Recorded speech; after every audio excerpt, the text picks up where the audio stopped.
rabbits. He'll make you moan. He's organically grown. He's got a carrot for a cock. You know his heart is rock. He's got coal on his head, no need for one veg. He's packing so much more than just snow. He's got a carrot for a cock, but his life's against the clock. Because as the sun rose, there gritted the road. All was left was his pride haven't showed. You'll remember this December when you dream of his member. Now all that's left is his salty sludge. Next time it snows, you will all know he's coming on you from above. He's just snowing you all of his love. He's got a carrot for a cock. He's a friend you just can't knock. So when he gets chilly, just whip out his willy. Scoop up snow and he's ready to go. They've all got carrots for their cocks. A movement you can't stop. To make your best friend, just follow this trend. Give him a vegetable bell and carrot for a cock. Yeah!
Hello everyone. Welcome back. Oh, we're just getting set up again. Hello. Oh, we might have to stop a little bit early because I want to get Highrollers time to get set up in here. And they've got to do a few things, so we want to make sure they're on time. So yeah, I think we should probably wrap things up because story-wise, I'm pretty happy with where we were. Are you guys okay with your microphones? Yeah. Hello, test 1, 2, 3. Can we have a 1, 2, 3, weed. Nice. Kappa in the chat if you can hear that. Is that good? Kappa's in the chat. Chappers in the chappers. I guess so. So yeah, I mean, I think we've created a really nice little story here. So rich with lore. Do you want to go through? Like, imagine it was like a movie trailer. Okay. Do you want to do it, Lewis? I think you can do it. You'll do it the best. Yeah. You'll do it the most justice. This epic tale. All right. Of Christmas. In a world where animals and creatures coexist, Animals and creatures? Animals and toys, sorry. In a world where animals and toys coexist, one of Santa's elves has a different plan. Do you want to carry on? Santa betrayed. His workers rise up. His oppressed workers rise up. To claim what they think is rightfully theirs. Little do they know, the tripods have different plans. Pew, pew, pew. One elf is John Connor. The elf on a The shelf, elf on a shelf. which we never really covered what that means. Featuring Dr. Balloono Oh, yes, boy. as a squeaky balloon. Bonnie the dinosaur as himself. Shit monster. King Crab. Man on a mission. I saw chat was saying a lot of, once you pop, you just can't stop. Which was genius. Oh, so good. Good job, chat. Oh my god, I love it. So yeah, I think overall it was like a really cool universe we created here, where there were no humans. Obviously, it was all sort of the world had gone on in a Toy Story way. Didn't need humans. It's really cute. Santa and the elves brought presents to all the animals and toys, but the elves were being mistreated. It was just not cool. And so, and even Santa knew it. He realised too late though that the elves had a plan for him. And it started with Gnomo, one of Santa's chief elves. Well, he's a gnome. But well, Is he a gnome? Is he a gnome? is he a gnome? Is he an Does it elf? matter? Is Are there a they difference? different? It's 2018. Yeah. It's all the same. And while the tripods had finished their killing of all the humans on Earth, the animals and toys took it back. You know, they didn't need Santa's. Well, it didn't hurt to have Santa's magic helping out, actually. Yeah. But it was a lot of elves and animals and toys, you know, lost their lives valiantly and bravely. And balloons. A lot of balloons. A lot of balloons. Don't forget about the balloons and the crabs. Many The balloons crabs. were popped. But in many ways, they lost their animal and toyality when they became robotized. Exactly. They had to have additional appendages, guns added between their Genitalia. legs in order to fight back Hot the tripods. Which Yes. robbed them of their ability to procreate. Yeah. Yeah. The only way to beat a tripod is to become a tripod. Yeah. And so there was a threat. You know, bunnies, they multiply like crazy. They do. Balloons, you could just blow new ones up. Yeah.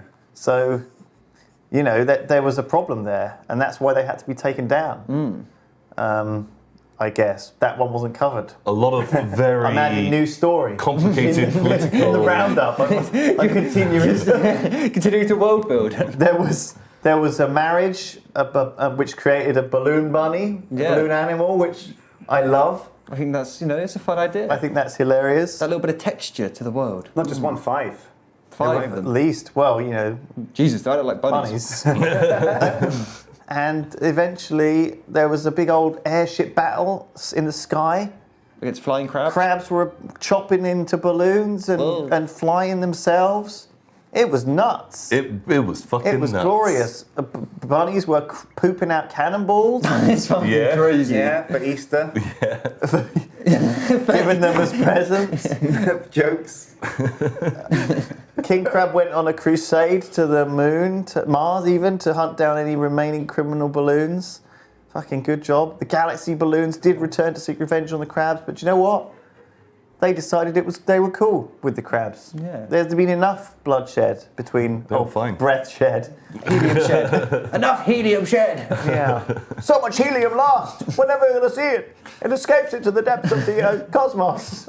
Slide in the air, just floats off. It just floats away. We're never going to get it back.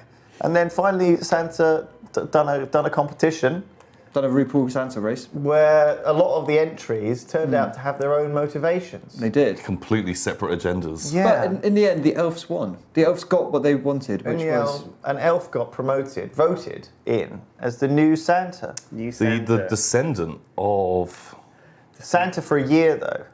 So every year there's a new series Is that- of is that established? Santa's Santa race. I feel like you're writing fanfiction now. Santa race.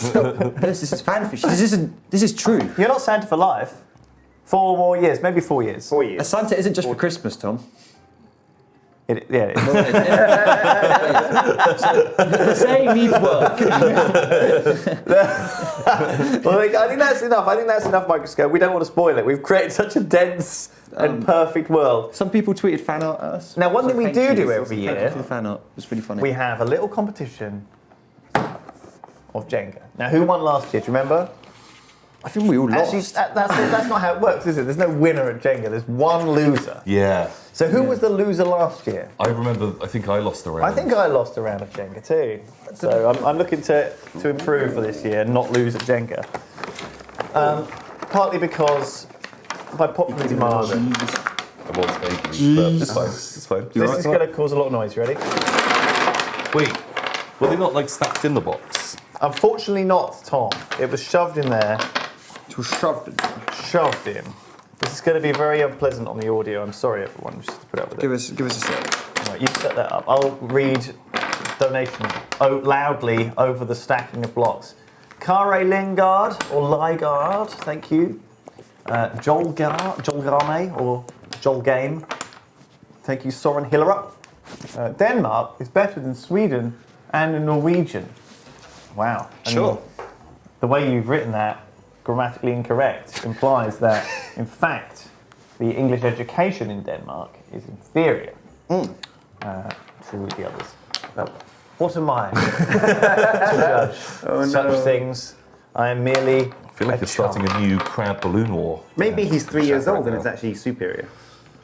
Small dog in a Christmas hat donated $35. That's very cute of you. He says bark, bark, bark. Bark, bark, bark. What an Bark the weeps away. Good job. Cosmo van Vondenker. He sounds like a vampire, doesn't he? Does a little bit. Like Vincent van Gogh. Diekler was the other guy, wasn't he? Hello, Yogscast, first Jingle Jam, loving it. Thank you very much. Thank you very much. Henrik Augustsson, Sway, donate $40. Had to put in brackets Sway. Just repping. He's Repping the representing country. Very representing Sweden. patriotic Swedes. Skaven666, thank you. Chucky Guy, thank you. Hey, Chucky guy. Christian Lund says he has a tiny dick. Justin Freeman says keep it on. He's a free man. Brett Carr has also donated from Pittsburgh, Pennsylvania. My fiance and I look forward to this every year. Thank you so much for the year-round entertainment and the opportunity to donate to so many wonderful charities. I like the Pennsylvanian accent. Nailed it. That's not how they Rich. sound at all. It's very Very dense. People in the chat are saying we should do a 2v2. A 2v2. Me and Lewis versus Tom and Shin. Okay. Yeah. With steady hands. Well, Barry has an incredibly steady hand. They call me Surgeon. Because Really? he writes with Like his hand cutting every day, see, so he's got very strong muscles. Very muscly, whereas I'm a puny shake boy. Respected to different areas. man. Look at me. Although, would it be fairer? The thing is, the problem with you is you start off very, very strong, but the longer the game goes on, the more time it is since you've had a cigarette. Yes. And Oh my God. you start getting the jitters. Although, wouldn't it make more sense for us, Convulsions. like Harry and I, to be together because then we're alternating which team Oh, is okay. taking Oh, a turn Okay, at yeah, a let's do time. that. Okay, yeah. Okay, Beardy Boys versus... No, wait, we all have beards. Fuck. Want to supple young Barry on your team. I do. Right. It's the, Shit, tell me, why do you want me on your team? You can all fight over me, go on. Rails up. Rise up. That's what the Jenga Tail's going That's what we're meant to to do. be doing, Yeah. Shit, yeah, very strong. Okay, let's do All right, no, I agree, me and I Tom agree, let's versus- do it, 2v2. versus Shin. Okay, well I'm gonna. That way there's definitely going to be a winner. I'm gonna begin. Don't begin with a perverted. You're not allowed to. Once you've touched a block, you have Can we to get a do that zoom block. on this? You Can we get a you zoom? You're not allowed you can to. have. You're As not long as you're you not use allowed one to feel hand. up. You can Okay, have. whoa, let's start What the are the rules rules? now. What are Okay, the rules? establish the rules. Are we doing one hand? One hand. One hand. And we're allowing touching and feeling? I feel like some touching and feeling is fine. I think touching and feeling, but any Probing. any excessive probing will mean that you have to go If for it's that block. moved at all, You have to go for you have to touch it, right? Okay. Okay. I think a tiny amount of touch is okay. Yeah, you're allowed to tap a block, and if it doesn't move, That's fine. Are we all okay. agreed? As soon as you've moved it a little bit, you can't like Agreed. move it back and pick another. Right. Okay. Tom, we've got to play the 2v2 tactics. You know, it's called the do-si-do. Perfect. Okay? The Jenga boys. The Jenga boys. We have Jenga boys. Oh, I saw movement. Should we rotate this slightly so the camera can see the other angle? Oh God. Well, I think we'll be right, won't we? Oh, Sam's coming in to adjust all the cameras to give us a proper. If we just put it at Jenga 3/4 on, then they can see the other side because they can only see one side from that angle. Watch this. It's just gonna drop the old camera straight on the floor. Ooh, you've got to reach a lot. Do you want to like scooch around a bit more? Okay. There's no scooching in this Jenga game. Scooching is illegal. We're in like prime position though. Yeah, Well, I that's mean, why- it should have been the most fucked position. Yeah, well, that's part of the game. You know, Challenge. It's political. It's a political game. A political game. It's very political. I get the kind of zoom feel on. like we could get a bit of a rotate. Do a slight tiny rotate. I think just get 3/4 angle on it so people can see. Can people see? How's that? There we go. They can see. Beauty. There you go. Oh yeah, and I do a panning shot. See the whole tower. Oh. Why are you guys going for so low on the tower? What is this about? This is kind of bad play, guys. It's Dirty. It's dirty. We're dirty boys. That's our team name. You want this over to The me? dirty You want boys. this over fast. Okay. I'm just going up and down. So how many are you allowed to take from down? Is it 3? So it has to be 3 completed layers three on the completed top. layers. Why are you looking at the top? That's you know.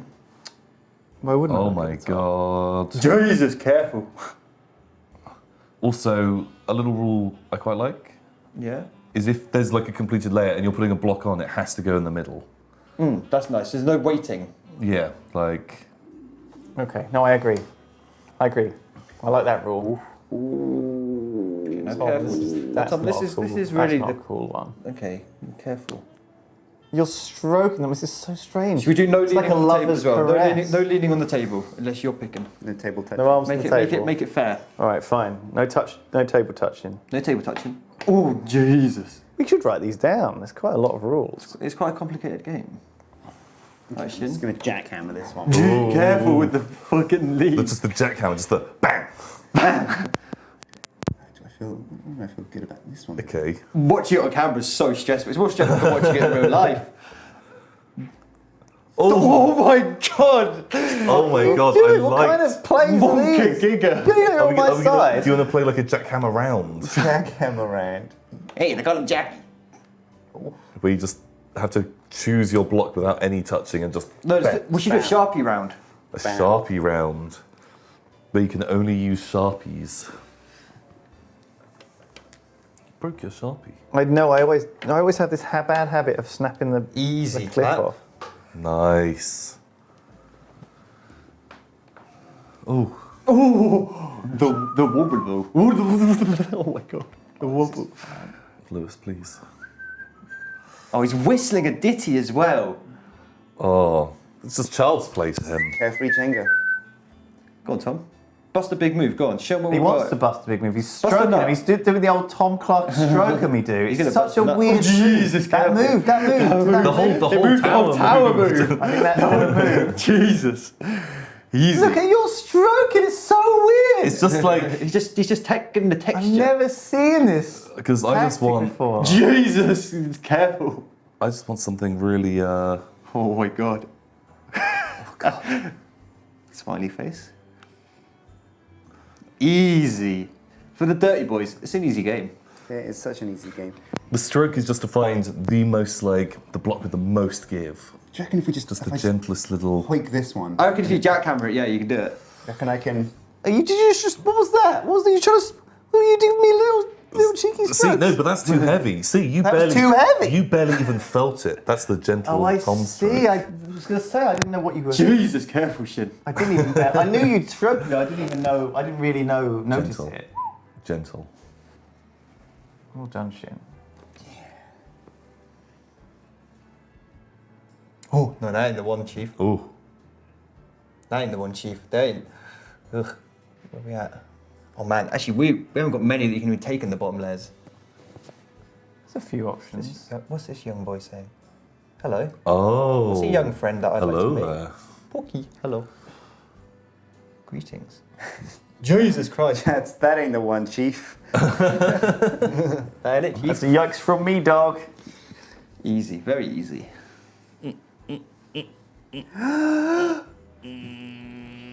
Just like hands away from the table. Just love seeing that. Just like, whoop. I love seeing it reaching around. extrude. Doing the blind reach. Oh, careful. Oh, yeah. The old like it? blind reach around. Oh God. Done a few of them in my time. Right, how many? We haven't got many on the bottom layers that you can even go for now. Yeah. Go on, Tom, try and KO that. Go on. Is he not looking good? No, that was not. He was not a friend. No, I don't think that's a friend. Maybe a middle boy. You're a very good friend. A smiley face, he's a friend.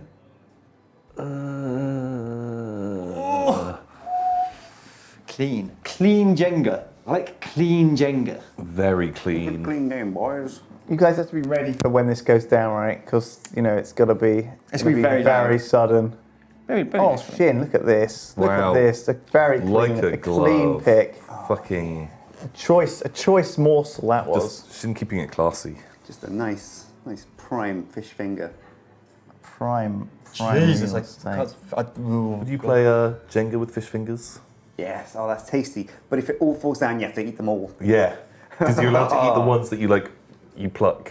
But if it all goes down, you have to eat all of them. That fucking wobble was so big. Oh God. Oh. Jesus Christ. Oh, Barry, you're rotating the tower a bit here. Very leaving. easiest pick of my life. Jesus. Wow. I'm just gonna leave it for a few seconds. Rise Oh, up. let it Rise settle. up. What? Let it settle. Oh no, Lewis. 3 complete layers there. So this is a. Oh my god. Oh God. Who's wobbling? It's like Jello. Just gonna take a gentle backsies. Whoa. Oh, that's a pussy shit. What are you doing? Taking 4th layer? Come on. Tom, we're never doing that. We're The the thing is, dirty sometimes boys. taking 4th layer makes it more dangerous. Have you guys ever completed a game of Jenga? No. Completed. When you have no blocks that you can actually take about it. Really? I've never completed it, Barry. No. It's buried hard. Very difficult.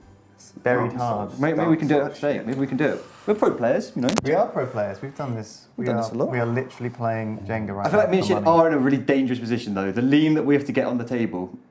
Oh, Shin, careful, friend. Wait, you're on another team. Screw you. Push it over, go on. Oh, it's coming out. Use the same hand. That reach around is difficult. You got to get it. Ooh. Oh. Oh my god. Oh my god, dude. Oh, he's fine. He's fine. Look at this. Look at this seasoned boy. Very seasoned. Right. Barry.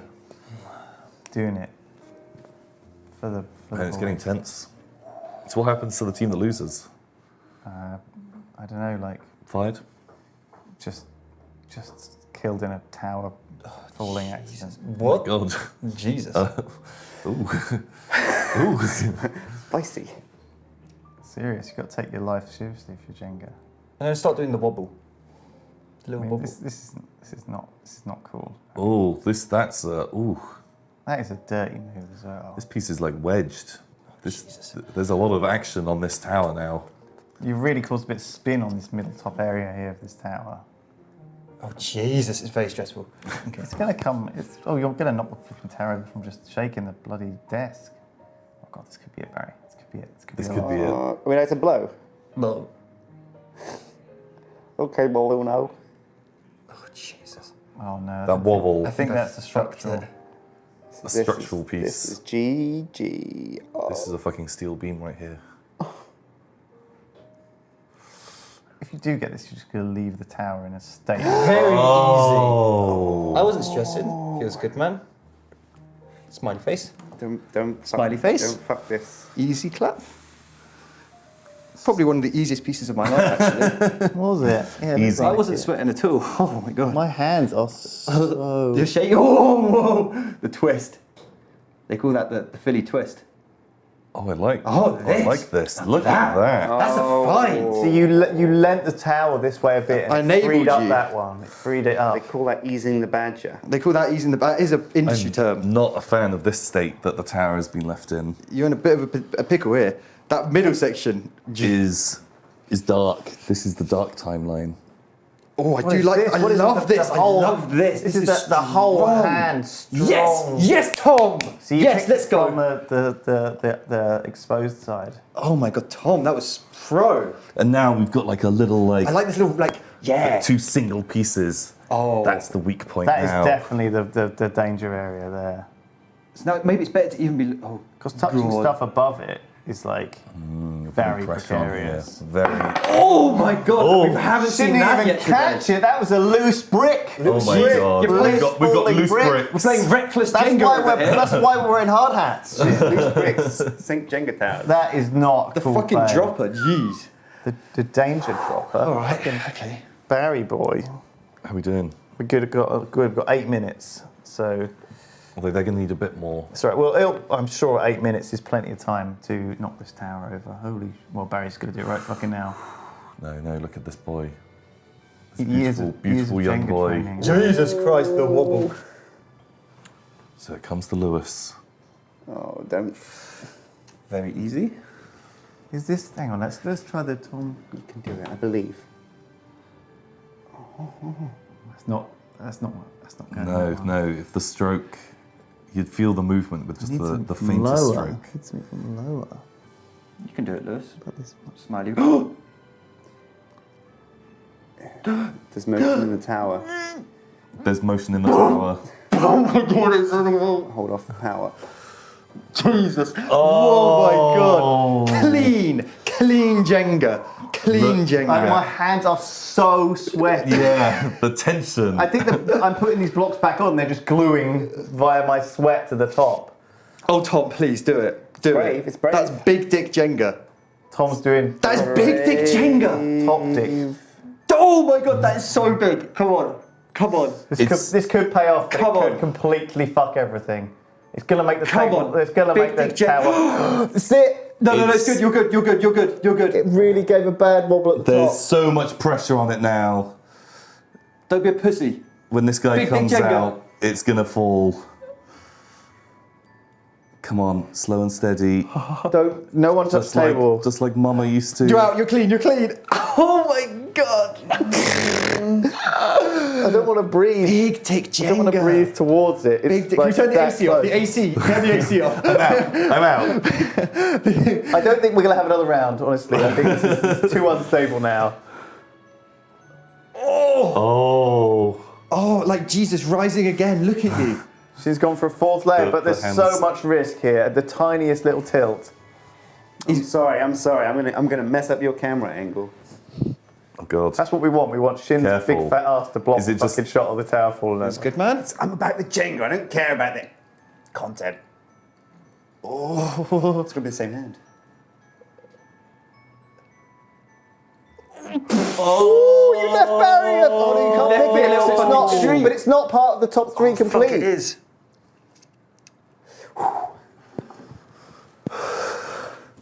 It is. This is tense. Come on. Big Dick Jenga. Big dick Jenga. That's what I Oh keep God, you're thinking just about. shaking it from like being there, Barry. Just your aura. I want this piece. No, I can't get it. With this one. Sam's looking terrified right now. Jesus! Oh, Barry, you're grabbing the whole tower with that. I think it could be good. Oh, it's safe. Very, barely safe. Very Care though on this one. Jesus. I'm so straight. Oh God, my hands are shaking so much.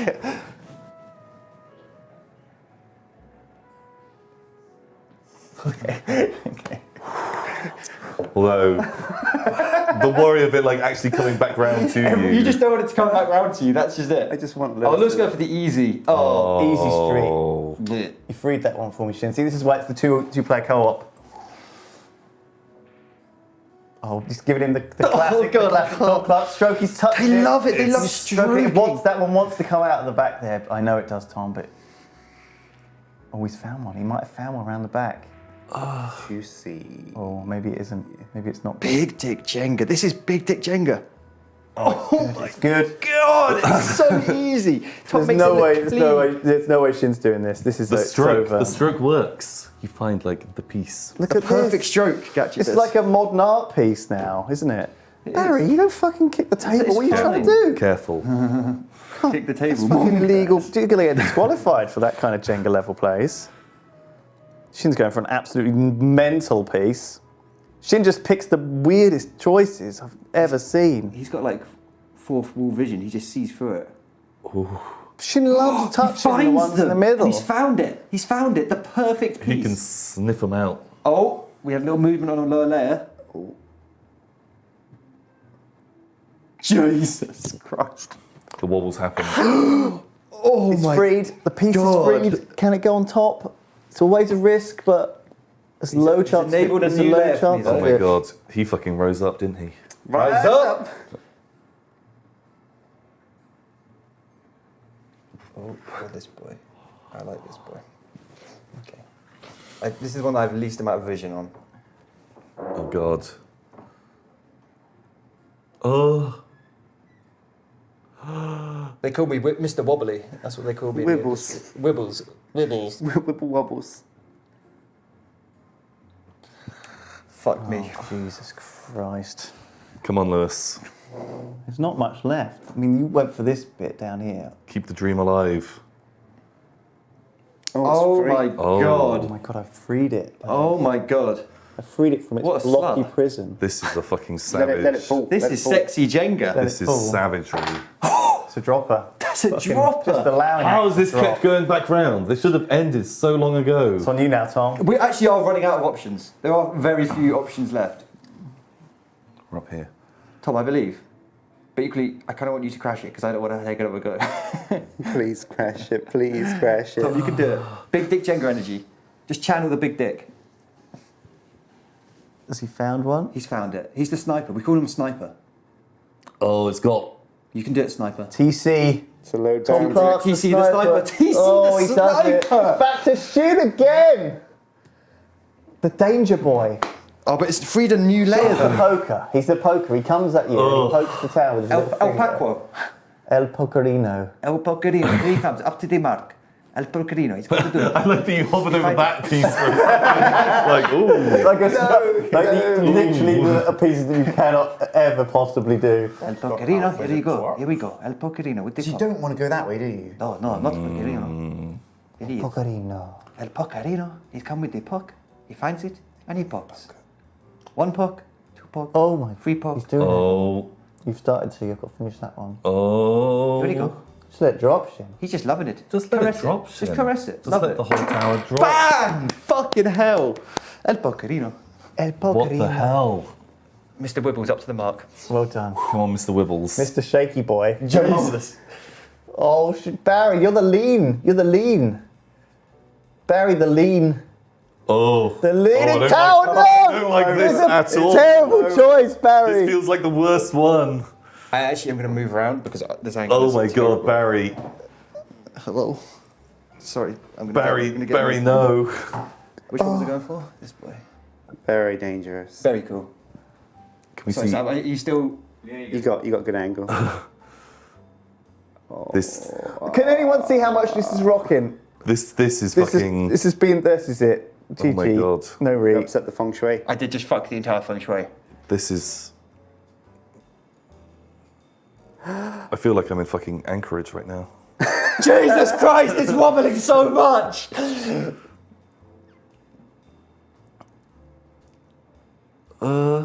They call me Mr. Wibbles. Mr. Wibbles.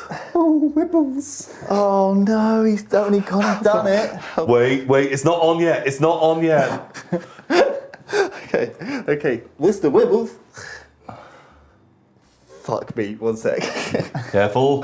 Careful. Don't touch the table. Nervous. What time is it? We should be. We should have just stopped. We ended. did not think it would last longer than this. So Jenga all doesn't- of this is completely untouchable, right? So all the way up here, the closest allowable piece is on this layer. Yeah. Oh my god. He's found a little pokey. Oh my god, that was a big wobble. I took one from that layer. I'm not gonna end this stream early just to I'm gonna play to the best of my Jenga ability. We are very close to finishing it. We're gonna complete Jenga. No. We are close There's to... no legal moves. There's no all the legal way moves up. all the way in the Wait, top 5 unless you layers. can Yeah. fucking magic wand it out. Bam. Okay, so we've got how many more moves? You've got 1, Oh, guys, 2, this is not 3. fucking... Yeah, there's like The premonitions come, it's going down now. The middle is so that 4 stack of 4 single ones. That is where the problem is. That is the weak link. The 4 stack. They're all just rotating on each other. Oh, Tom. I know. Tom, I love you. Tom, I love you. If you fuck it up, I love you. It's fine. Just know that we all love you, Tom. Tom. No, don't win. You Tom, fuck. you fucking legend. Tom, I love you. Shit, I hate you. What's up? How does this come back? I felt like it was going down that round. I really did. Oh my god. I don't want to have another go. No shit, please. I don't want to play again. We're supposed to end. Tom, do you want to just bam the entire tower? Bam! We're in. Oh shit! Yeah. Fuck this fucking game. Oh my Back god. to Mr. Wibbles. It's inevitable, Barry. Not Mr. Whipples. Oh, come on, it's just How me. is this Oh, still shit! fucking going? You need to put it on properly, dude. Dude!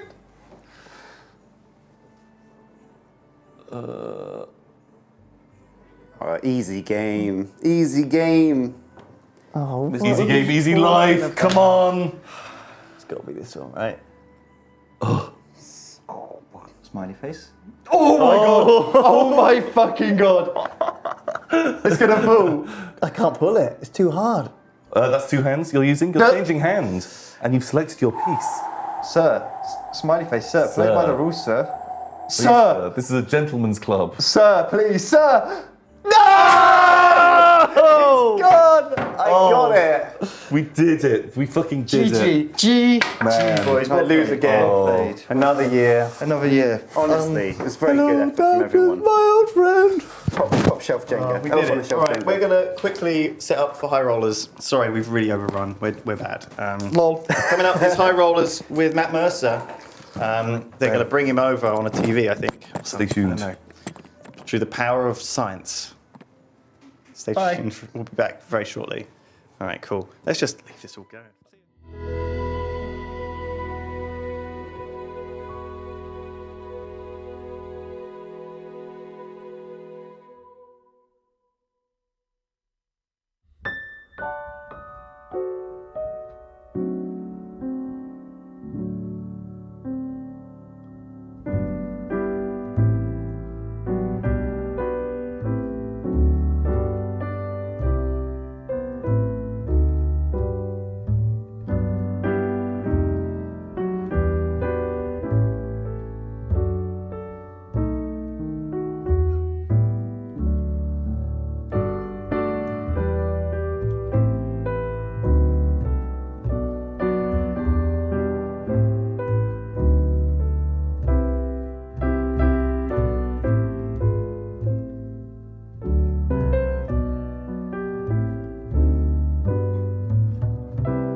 and welcome to the Highrollers Christmas special here on the Jingle Jam. Welcome, viewers new and old.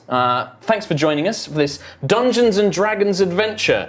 I am your Dungeon Master, Mark Sherlock Humes. Joining me, we have our usual players as well as a special guest, and we will be playing Dungeons and Dragons 5th edition. If you've never watched Highrollers before, it's all set in a homebrew world. We're going to give you a little recap on what the world is. We're going to talk a little bit about who the players are and the story so far, but this episode is kind of a side story. It's non-canonical, so you don't need to have watched the previous campaign, but hey, if you'd like to, you can always check us out on YouTube and stuff like that and catch up on the campaign. Now, let me introduce you to our regular players as well as our special guest. We'll start over on this side. Yeah, see, the tech guys are on it. Thank you, Sam TJ. We have the sweetheart Rhiannon Gower, Hello. the beautiful Katie Morrison, Hello. the golden boy Tom Hazel, and then on the other side, Tom. we have the lovable rogue Chris Trott, and then our very special guest, the legendary DM of Critical Role, my good friend, Mr. Matthew Mercer. A very large screen. He's huge. He's huge. He's massive. Yes, you are looming, which is going to be in contrast to what you're playing today. Thanks very much for joining us, Matt. Thank you for having me, guys. We've been looking forward to this for a little while. For a little while, yeah, and I know it's a little bit early there, so we're all going to be drinking, but you can join us if you'd like, but it's a bit of an early start over in California. I've got lemon water, so... The glass type works. Okay, yeah, very much so. Not quite as fun. Very much so. There's going to be a lot of that going on in the stream.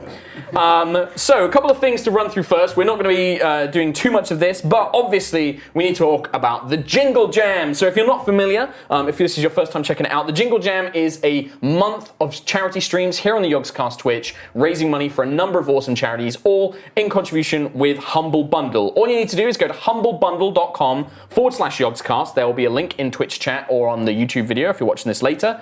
You buy the bundle, you get a ton of amazing games worth over $750 in value, and all of that money goes to charities. The charities of which are Wallace and Gromit's Grand Appeal, Stand Up to Cancer, ILGA, Whale and Dolphin Conservation, Special Effect, Mental Health Foundation, Save the Children, Code, as well as Humble's Choose Your Own Charity. So you can decide who gets that money. You go to the website, you click Get the Bundle, you choose $5, $35, or your own amount. Some content is reserved for the $35 tier. You choose how you want your donations to be split, and then boom, you get a load of awesome games throughout December, and you're putting loads of money to a good cause. There's a number down there which will be tracking how much we get over. We've already raised over $1 million in 24 hours. Crazy. So we want to see how high that can go. Yeah.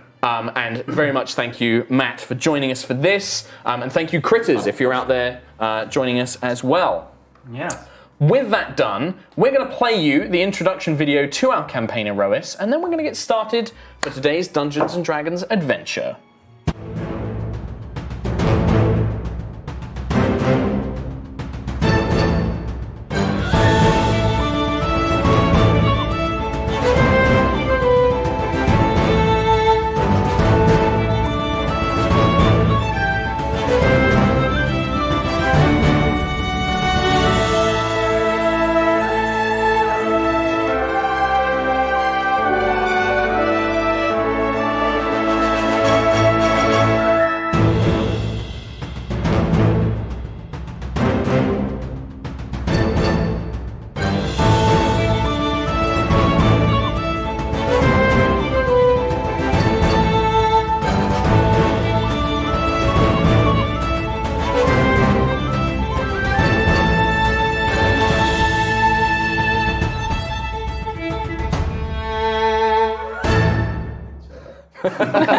Welcome back. Hope you enjoyed that. That was our little video which introduces you to the world of Aerois. To give you a vague overview of Aerois, sort of imagine Star Wars sci-fi meets fantasy. It's a world of sentient constructs, flying magical cities, evil space empires, starships powered by magical sentient weapons, all sorts of crazy stuff. Gods once walked the earth, now they're gone, now there's monsters and all kind of stuff, crazy stuff happening. The party were a band of strangers who were flying aboard a skyship bound for the sky city of Gusthaven. After their ship was attacked by the mysterious and dangerous Remnant, their ship crashed in the dangerous lowlands, and the party have been forced to work together. Why? There we go. It's all right, just log back in. It's fine, we've lost you for a second. There we go. You're back. joining us. The party's become embroiled in various plots along their way to the city of Gold Throne after surviving their crash ship, and they have arrived several days before St. Mira's, or a day before St. Mira's Day Festival, which is a celebration of giving across Aerois. The main thing is they are accompanied by a dwarven merchant called Arvel Dagus, who they saved from the airship crash, and he has basically offered to put them up for the night and to see that they are well looked after in the city of Gold Throne as a reward for looking after him. They are also accompanied by... Man, we gotta fix that screen at some point. They're also accompanied by a human girl called Vala, who is joining it. Tech people, please come and help. We've lost Matt again. They know. And that is the recap for Aerois. That gives you a little bit of information for it. Yeah. I guess. Well, Matt's not in it just yet. We'll introduce his character in some time, giving the team a chance to come in and sort out the TV. Chris Trott, if you start fiddling and breaking it worse, I'm gonna. I won't break it worse. Don't worry. Can we still? Matt, are you there? Are you with us, Matthew? I'm still here. You're still here. Just a disembodied voice here. at the moment. Okay. Well, today's adventure begins in a large, well-furnished suite in the house. Come on, TJ. 2 minutes? Just give it, just keep going for 2 minutes? That's fine. We'll play the game for 2 minutes. The story begins in a large, well-furnished suite in the House of the Golden Goose, one of the finer taverns in the merchant city of Gold Throne. It is in a district called the Gilded Garden. You don't have any notes, stop pretending. The smell of roasting meat and spiced soup drifts through the distinguished room and mixes with the smell of fine cigars and apricot brandy. Oh, damn. Chairs are set disarrayed, and a few scraps of clothing and adventuring gear is piled against a worn-looking bookcase. Somewhere near the heavy tone of a bell indicates it is midday. Last night, you enjoyed a celebration of finally arriving in the safety of Gold Throne and enjoying the luxurious services of the House of the Golden Goose, thanks to your friend Arvel Dagus. So what I'd like is, for each of the current players, Matt, I'll introduce you in a bit once we get you back on screen. But for the current players, what are you doing in this suite? You have this suite yourselves, you each have rooms, but what are you likely to be up to? And can you tell us who you are playing and a little bit of what they are like? Can I just say, I don't know about you, Tom, but I'm feeling... Really, it's Is it really warm? It's so warm. Yeah, it's warm, isn't it? Yeah. I'm gonna take this off. Oh, for God's sake. Oh, it's really warm. So warm. When did you plan this? Oh, so... Did you guys know about this as well? This was me and Nina. Fuck's sake. I'm so proud of everybody. They've Sam Regaled me, Matt. They've Sam They Regaled have. me. Me and I'm Nina have so been excited. plotting this week. Amazing. Oh! So yeah, That's better. your lovely fiance made this. Thank you, lovely fiancée Nina. God damn it. No, she got said Nina to that. thank. Oh, I'll be watching. I can't wait to see. Now, hey, Matt's back. Yay. The parent There we t-shirts go. brought you back. Merry Christmas to all, apparently. Make it talk. Keep talking, Mark. No. I will. Hello, on Dungeons and Dragons. Wow, man. See? I'm going to remember this, Mercer. And you, if this continues in January when we go back to the main campaign, you're going to suffer for this, Tom Hazel.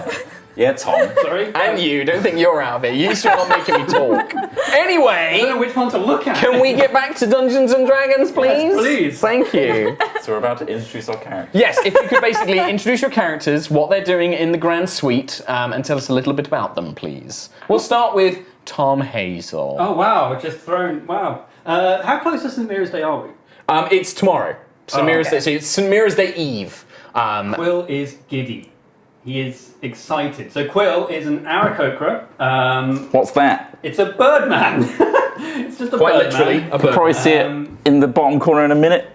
Maybe. But if Maybe. not, brown Don't put any pressure. feathers. He's got a red cloak wrapped around him, covering where an arm used to be, because in this universe the arms are connected to the wing, so he is one wing down.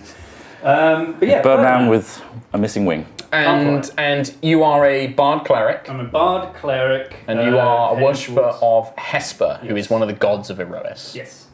And I think Quill at the moment would be excited knowing St. Mira's Day is so close. Okay, excellent. So what are you up to in the suite? Like, just like looking out the windows out onto the streets of Goldthrone, or are you thinking about what gifts to buy your companions? Oh, gifts? I haven't even thought about that yet. Oh, well. Tom hasn't thought about that yet, but Quill's way ahead. Get thinking. Okay, so that's what Quill. Katie, tell us about who you're playing and what they're up to right now. I'm playing Ayla. She is a wild elf Storm Herald barbarian, and she is probably a bit indifferent to St. Mira's Day, to be honest, but she's probably just cleaning her warhammer and making sure that's all in good order. In the main sort of like lounge area of the suite? Yeah, okay. She's pretty relaxed. And she's very tall, very muscular, red hair. Yeah, kind of long, fiery red hair. It's got a lot of braids through it. She's got like dark kind of makeup smudged across her eyes, pretty messy. Yeah. And a giant warhammer.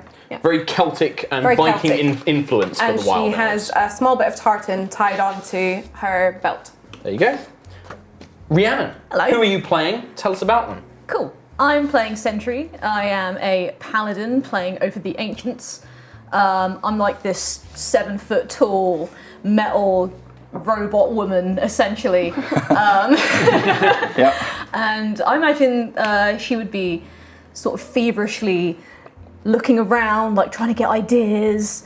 Like maybe she's like sitting like in the dining area. It's like plotting, trying to come up with ideas of what to get people. Plotting? She's just like not plotting as such, but she's like No, plotting she has sounds a plan. nefarious. I like it. Yeah, she's like, Especially with what these. do I do? What do I get for these? 'Cause she's all about St. Mira's Day. Okay. She's like the mother of the group, so she'd want to be like, oh, my children need For the something sake of nice. this episode, by the way, Rhiannon, we will Hello. say that Echo is functioning again. Yay! So like Echo is a Mira's Day small, miracle. Spoilers. almost like a tumbleweed, like a tumbleweed of metal shards with a glowing central purple iris that kind of acts like a familiar. It kind of follows you around and is your companion. There's an Echo. Nice. Yeah, it's very nice. Chris Trott, who are you playing? What are they up to? I am playing as Lucius Virion Elwin Elanaster, the best party member of this entire group. I'm a high elf sorcerer, an arcane chromat, which is a very custom subclass of the sorcerer made by Mark Humes himself. An arcane chromat means that I can pull upon color itself to cast spells. You may notice in my eyes that one is entirely blue and one is entirely orange, and I am decked out in beautiful garb, jewels everywhere so I can pull upon all the different colors of my gems, and I am fabulous. And what are you doing that's so fabulous this morning? I am probably making beautiful, colorful decorations to adorn on Sentry. Okay. So like little strings of lights or decorations? Lots of lights, fairy lights with little tiny spells of, what's the spell? Dancing lights? Dancing lights. I'm just casting that around her as like a little halo above your head, spinning. It's like, oh yes, like a Christmas tree. Lovely. Whatever that means. I don't know what that means. There's no such thing I as had a dream of some trees, bizarre trees. large man in red. Well, your other companion, the Air Ganassi Nova, is very unwell. She's throwing up poorly from food poisoning and alcohol poisoning from the night before, and won't be joining you today. So Kim, our other player, is not here. She's having a lovely holiday. But as you are all sat around, this kind of lovely smell of cooking breakfast coming from below in the tavern, the House of the Golden Goose below, mingling with this heavy scent of cigar smoke that still lingers in the air and uncorked apricot brandy that has probably fills many of your heads as well as your tongues from the night before. There comes a very sturdy knock at the door, a kind of heavy sort of... At the time, I was trying to paint Sentry's face gold. Okay. So it's now just smudged up your face. A line of gold across the face. I'm just like, It kind of works, honestly. You hear a groan. You hear a groan come from one of the nearby doors where Arvel Dagus, this dwarven merchant who's put you up, is very hungover and probably still half asleep. And you just hear, "Can somebody get that door? I can't do it right now." Oh, I'll go. It might be gifts for St. Mira's Day. Okay, so you hop over to the door. I'm so excited. It's exciting. And when you open it, Matt, would you like to describe your character for us, please? I am playing the partially well-known but largely avoided dwarf bard who goes by the name Dunel Honeysong McGrasseth. Honeysong is a title he does not give himself, but a title he very happily accepts from those around. He has made his way through the various ins and outs of the city, trying to make friends and make grifts, and it's a bit of a reputation. But more than likely, he's around in the area drinking heavily, singing heavily, and trying to become closer friends with anyone who looks like they could possibly have work or something that is easy to take on them. So, hello. Well, you see him with a somewhat pointy, dark beard, crazy, wild, curly hair that goes past his shoulders. He has a knitted cap that holds some of it back. And he looks a bit like a cross between a wandering bum and a well-put-together musician. There you go. Carrying a lute and a lyre. So you see this dwarven figure before you, Quill, as you open the door. Dunnell, you see this Birdman, decked out in this kind of bright red, one wing kind of tucked behind him so far as you can see.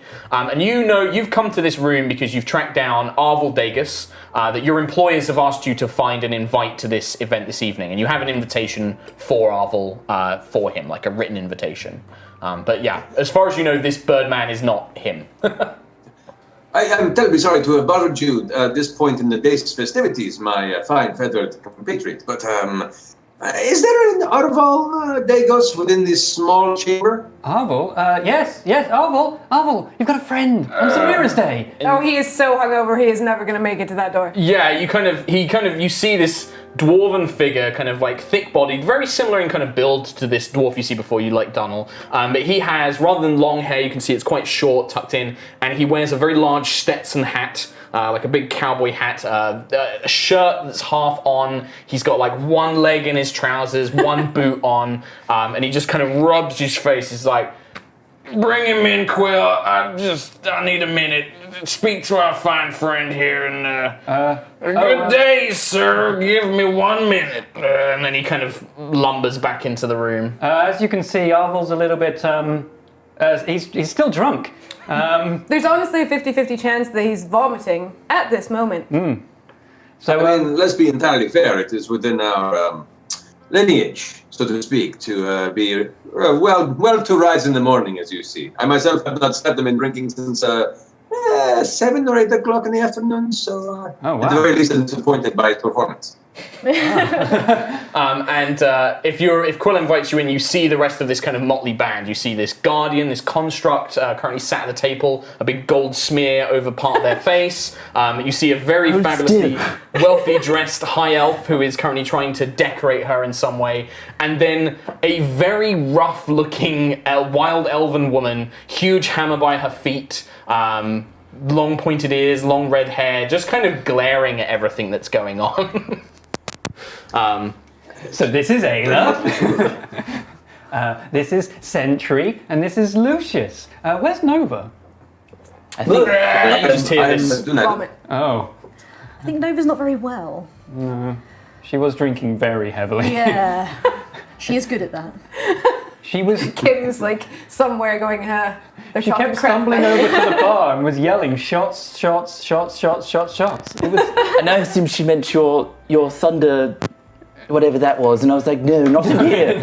Not a gun. That'd be terrible. So we were thrown no more out shots. after I fired into the air. Anyway, it's a pleasure to meet you. What brings you to our fine abode? Well, you see, I have someone of which I've been under the employ of for quite some time. A glorious individualist, Galinda Evangelia Cherry Song. As part of the Cherry Song Guild. Are you familiar? I have no idea what you're talking about. Yeah, honestly. The four of you doesn't ring a bell. Not heard that one. Nope. No, you're at the wrong place. I'm sorry, you're going to have to leave. Well, you're all welcome to stay, by all means. You can sit around and wear fancy dresses and funny colors, as you have been so wont to do. But it's your relatively overhung, or I should say hungover, very different meaning, dwarven compatriot on the opposite end of that chamber. I just need him to talk with my aforementioned master, if you don't mind. You see Arvel kind of pull himself free, and he's kind of holding his head, fully dressed now, although still looking very disheveled. He just kind Arvel! Come on, man. If you need some help to wake up, let me give you some inspiration then. I pull out my lute with a grin and a very sly, toothy smile and start strumming rapidly. It's very loud. That's a wake up. That's a wake up. I mean, we're all a bit hungover very here. interesting song. Are you aiming to actively inspire or just play a little tune? We'll find out after the break. On that one. I was going to say, are you actively trying to inspire, or are you just trying to play a little tune, like a little wake-up tune? Oh no, this is not inspiration. This is me trying to cause him a headache and get him to leave the room sooner. Why don't you make a performance check for me, just to see how well you perform for the stranger's initial impression of it, but also see if it manages to shake Arvel out of his kind of grumpy demeanor. Yeah. With my natural 3 and +5, it's an 8. Okay, so it's not the greatest tune you've all heard. I mean, there's definitely a tune there, and there is definitely some skill, but it's quite loud and quite abrasive, but it does the job of kind of Arvel's like, that's fine, thank you so much, that's very kind. Did you say you had some sort of message for me rather than you playing that thing right now? Yeah, all it took to get your attention was a little bit of fine musical taste. Here, yes, I have a missive for you, my friend, and I pass over the letter. And he receives this letter, which he opens up, pulls out. Can anybody else not hear right now? That was so loud. Oh. It was an unusual tune. Did anyone else recognise it? No. Not heard that one. No, but... Not the toe tapper that I'm used to in Gusthaven. It's more of a punk feel to it, to be honest. Hey, I'm not used to this lowland stuff. No, so Solvin is more classical, I think, in nature. Right. You see Arvel, as he finishes reading, he kind of goes quite quiet. And he's like, see. Well, and he hands the letter. He's like, you should read it for everyone else. Right. Mr. Dunnell, was it? Dunnell, but Dunnell is fine as well. Dunnell, you're welcome to stay here with my companions. I'm not sure if your employer has requested you stick around us until we attend, but you're welcome to spend the day. I'll need to prepare a few things. Lucius will tell you what it's about, but I just need a few minutes to myself. You gonna throw up? Yeah, that's what I'm gonna do. Sure. It says you're overhung. What does that mean? Quill, you can cover that. Excuse me, Mr. Dunnell, make yourself at home. And I very much appreciate that. I am, at the very least, paid by the hour, so I will take all the time you require. Really? Well, in that case, you are welcome to waste any time with us as you see fit. If that's coming out of the cherry song coffers, then, well, that'll be mighty amusing. And then he kind of ducks in. So how much money do you need? I've got a few platinums. No, Lucius, Let me just get you a couple of platinums. Lucius, stop spending money. I thought he's being paid by the hour. By someone else. You said your name is Lucius, you said, correct? Lucius, yes. Lucius Viren Elwin Elenasto. Oh, I can already say that we are going to be fine friends. So where do you hail, if I might ask? Oh, thank you. I hope so. But don't play that music ever again. It's dreadful. Oh, that was not intended for you. That was intended for your heavy drinking friend. There are many songs, many tunes, many riffs, many words, many... We got a many... I imagine it's good. Many what do you know? Donald just phases out of existence for a brief moment. There we go, he's back.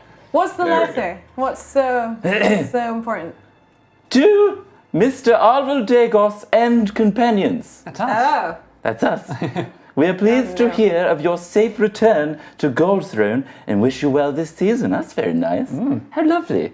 You and any companions of your choice are invited to the Cherry Song Trading Company's yearly St. Mira's Day Party. Oh, how delightful. Yeah. Which is to be held in our newly refurbished Goldthrone headquarters in the Stone Garden district. Oh, Where's that? Sounds amazing. That sounds very fanciful. Yep. I fit right in. Anyway, this year we are pleased to have catering provided by Suseski family of Zifena. That sounds very, very luxurious, does Lost it not? on most of you. Yeah. Drinks from the Cloud Glass Brewery in Horizon. I'm interested. And musical performances from famed bards, including touring superstar Adalia Littlesong. I've never heard of this person. Who? If you don't make it in Gusthaven, you don't make it anywhere. So, are they okay? Not as good as you. Well, of course not. I mean, to be honest. Bloody racket. Anyway, please dress appropriately. Look like me. And note that you will be asked to leave weapons at the security desk. Arrivals expected from 8 bells onward. Siaska's blessing this season, very nice. A follower, good. The Cherry Song Trading Company. Okay. We're going to a party. I don't know, you had me at free drinks and food, and you lost me at no weapons and dress like you. So... Well, I'll find you again. Dress like me. Dress as good as me, and you'll fit right in, right? Do you know? Of course. I mean, as nice as him, as nice as me, as nice as really, whatever you wish the various people of this establishment to not talk to you for as much and leave you to drink and eat. I see. That's fair. Very well. Fancy. I'm looking forward to this formal function. I can't wait. A formal function. A formal function. It looks like you have war paint, some weird gold war paint right now. Oh, does that mean I'm going to have to wash this off? No, don't you dare. It's kind of got like a nice asymmetrical line, like a Ziggy Stardust It's very style. Bowie. Yeah, it's very Bowie. You look very good. Wow, Very I can't festive. It's very in right now. Well, as a group, just to give you some information about the city, so it mentioned something called the Stone Garden District. So Gold Throne is a city that is partially built into the Auric Mountains. So half the city is actually built into a large cavernous space, a huge cavernous space in the mountains themselves, and then half of it is outside behind city walls. You are currently in the outside section called the Gilded Garden, and Stone Garden is the name for the large cavernous space inside. Makes a lot of sense. I can show you a quick... Oh, we've got a map. So this is just a very hastily drawn one. Well, not hastily, but Exciting. it's a very kind of childly drawn one. So this section here is the inside cavern, Stone Garden, and then this is the Gilded Garden. So it's quite So we'll put it substantial there. outside. Yeah. Have we got an overhead camera? I don't know if it will be able to zoom in as well. You need to split. Yeah, maybe. But yeah, so it's you know that Stone Garden is generally a very high, kind of not like a financial district. Well, like a financial district, right? It's not necessarily shops or taverns. It's more like guild headquarters, temples, administration buildings, government buildings, that sort of thing. And then the Gilded Garden is more of a trade area. It's kind of Times Square in New York kind of thing. But you know that Stone Garden is enormous. Many of the buildings there are actually built into these huge stone columns that support the ceiling of the cavern itself. So there are buildings that rise like 300, 400 feet tall, and they're built into these huge stone towers. And then there are other smaller buildings kind of dotted around them effectively. And it sounds like from the invitation that the Cherry Song Trading Company, which sounds like one of the guild groups. Can I do a check to see if I recognize this from Absolutely. Daddy's Yeah, business? absolutely. I would say, in fact, I won't make you make a check for this because I think this is something that Lucius would know about. Yeah, the Cherry Song Trading Company, it's a very big trade conglomerate, like a guild. They hire artisans, they hire merchant traders, they sail or travel all across Aerois trading various goods. They've made a lot of money. They're very, very wealthy. Almost to the point of rivaling Sky City noble families. They are very, very affluent. Wow. And you would probably have heard that they recently had some changes in leadership. They had one of the family members has taken over and is running things and is doing very well, very, very profitably. She came in charge maybe about 10 or 15 years ago and has been running things ever since. They also have likely hired a lot of magicians to make a lot of security for their new headquarters, this new tower. So they have a very magical headquarters. Magician. Yes. Okay. Wow. So yeah, I'd say you guys know that. And you also know that Gold Throne itself is a very large, it is known as the Traders' City. It is known for its merchants. If you guys wanted to buy anything, if you want to go and buy outfits for the party, if you want to buy gifts, there are dozens of incredible shops and stores all throughout the city, and you can pretty much find anything you require. I need a hat. I need to buy a hat. Why? If we're going to some sort of function like this, it's absolutely essential You turn up in a hat and then you take it off before you go in. What does everyone need to get a hat? Yes, absolutely, of course. You're not going to go in bald-headed, are you? There's lots of feathers. Terribly disrespectful. Well, what about the rest of my outfit? Yes, change the whole thing, yes, it's terrible. Really? Yes. What about everyone else? Dunel's okay. He obviously has been here for quite a while. He knows what he's doing, so... But, I mean, I am not against the idea of having a new hat if you are to pick one and pay for it for me. Oh, of course, yes. Well, we can't have you going like that, of course. Understood. Right, so everybody getting hats, that's the first priority.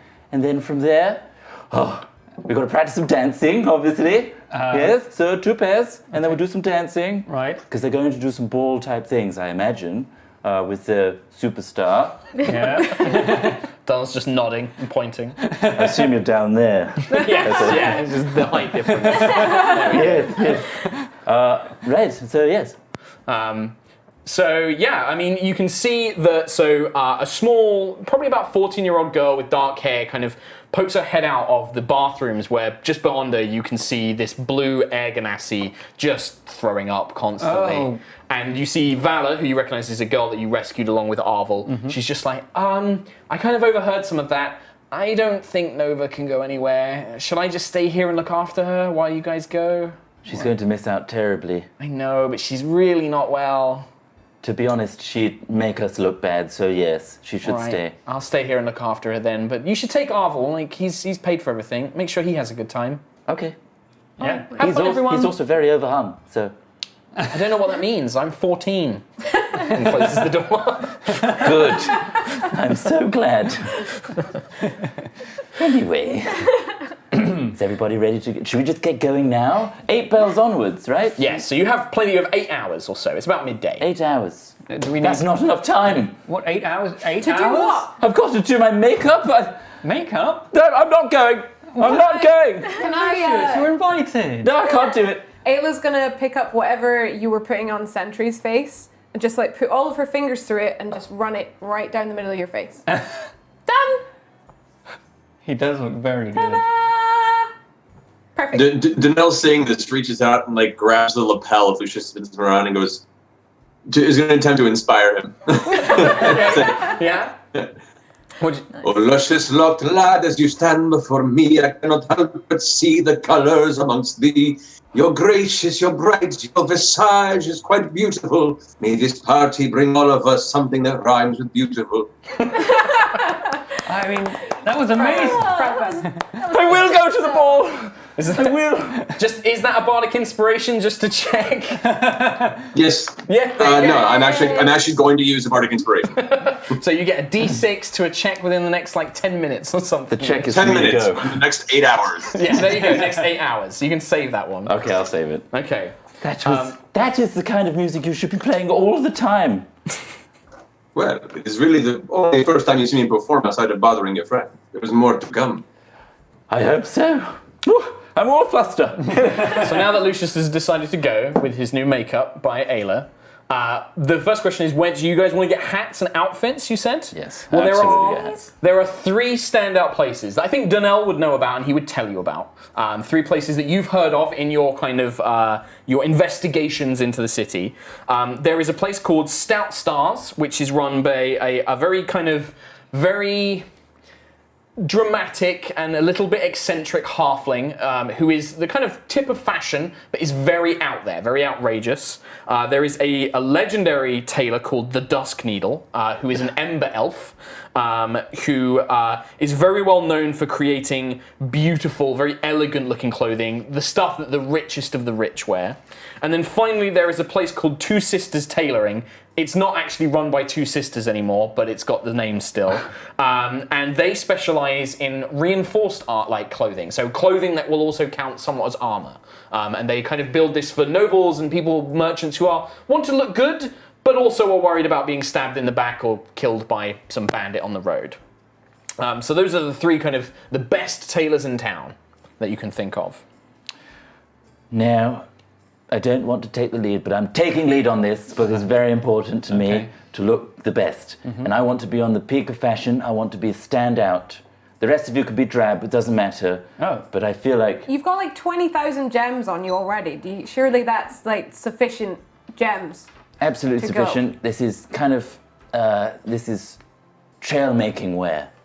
You know, climbing mountains, going through, doing chores, that kind of thing. Doesn't really work when you're going to a fancy function such as St. Mira's Day in the middle of Stone Garden. Okay, so you're going to get rid of that for something else.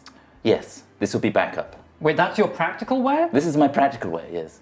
Okay. I mean, I draw Are you upon... surprised? Because I'm really not. I am. at I'm this surprised point. that's what he thought was practical. It's very practical. Look, and I draw upon one of the gems to make a dancing light. Okay, no, fair enough for your spells, but I mean, people. How much more practical does it need to be? A lot of people have looked at you and thought that you were, you know, someone to steal from. This is why we've had so much trouble. I think the outfit's the problem. Yep. That's not practical. Let's get him a new outfit.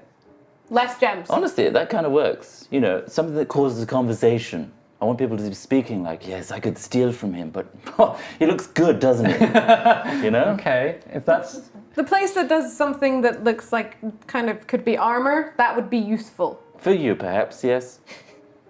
Well, at this point, Yes.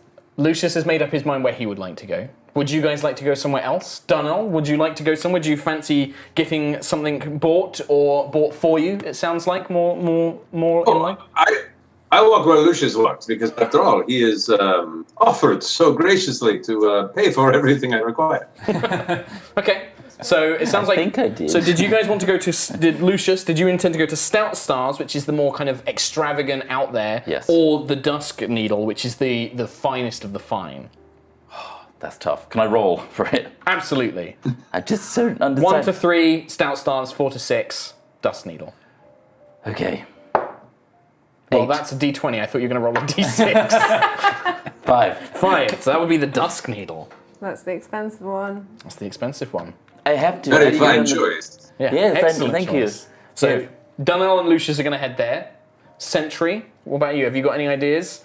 I feel like with this interesting paint that is on my face, I feel like I could go for something a bit unusual, a bit Stand out. stand out. Okay, a so bit you want to out go to there. Stout Stars. Stout Stars, please. Okay. Quill and Ayla. Is there anyone that makes suits for birds? Yes. Yeah, you'll find somebody. Any of these 3 tailors will be able to accommodate you. They make outfits for all races. I mean, I've never seen an Aarakocra in a suit before. That would be hilarious. Can we That please might be get the first you one ever. Do you want a suit?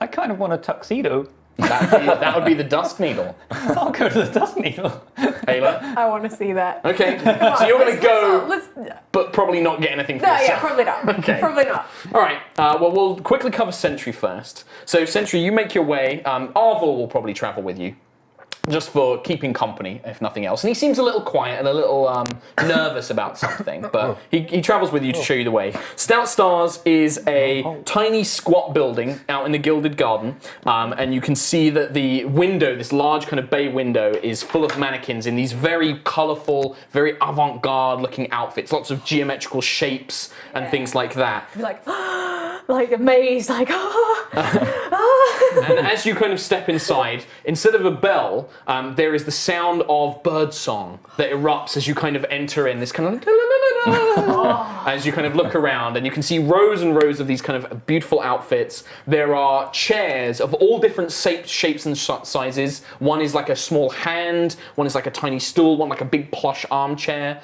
There is no desk. Instead, just in the middle of the shop, with working on a mannequin, is this very flamboyantly dressed, big round sort of spectacles, big fluffy pink boa, tight leather trousers, and a little vest, is a halfling man, and he's just like, no, this will not do! Turns around like, my Baisiaska? Oh, I am stunned. Is this Will Ferrell? Construct! He is very Mugato from Zoolander. Yes. Very much like that, with the same kind of like quipped hair. A guardian in my store. Please tell me you've come to buy something, my I dear. have everything in here is incredible. Oh, I'm so glad that you like my designs. Oh, it's so many amazing. people do not appreciate good art. Oh, it's beautiful. I can't wait. Do you have something in mind? Oh, it's something other than this. I'm getting inspirations. Inspirations. Yes. And he kind of he moves around, and he's just like, yes. And elegant frame, feminine but protective and strong. That's what I'm reading. It's what I'm reading. It's what I'm reading. Good. Now you'll have to remove the armor. We can't have the armor. You need to work it on your basic frame. I kind of want to keep my armor. Can I keep my head armor?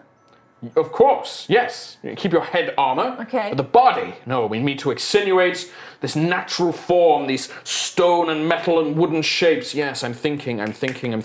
Sounds good. I have something. And then he moves over and he pulls out this, it seems to be kind of like a black kind of shaped dress, but with large kind of metallic plates in like design, not quite like armor, but almost like dragon scale that kind of rises up like one half of it. And then the other half is, down the arm is laced, like crisscross lace with bows, so very feminine. It is a contrast. The masculine armor with the feminine bows. This would look incredible. I've never worn anything like this before.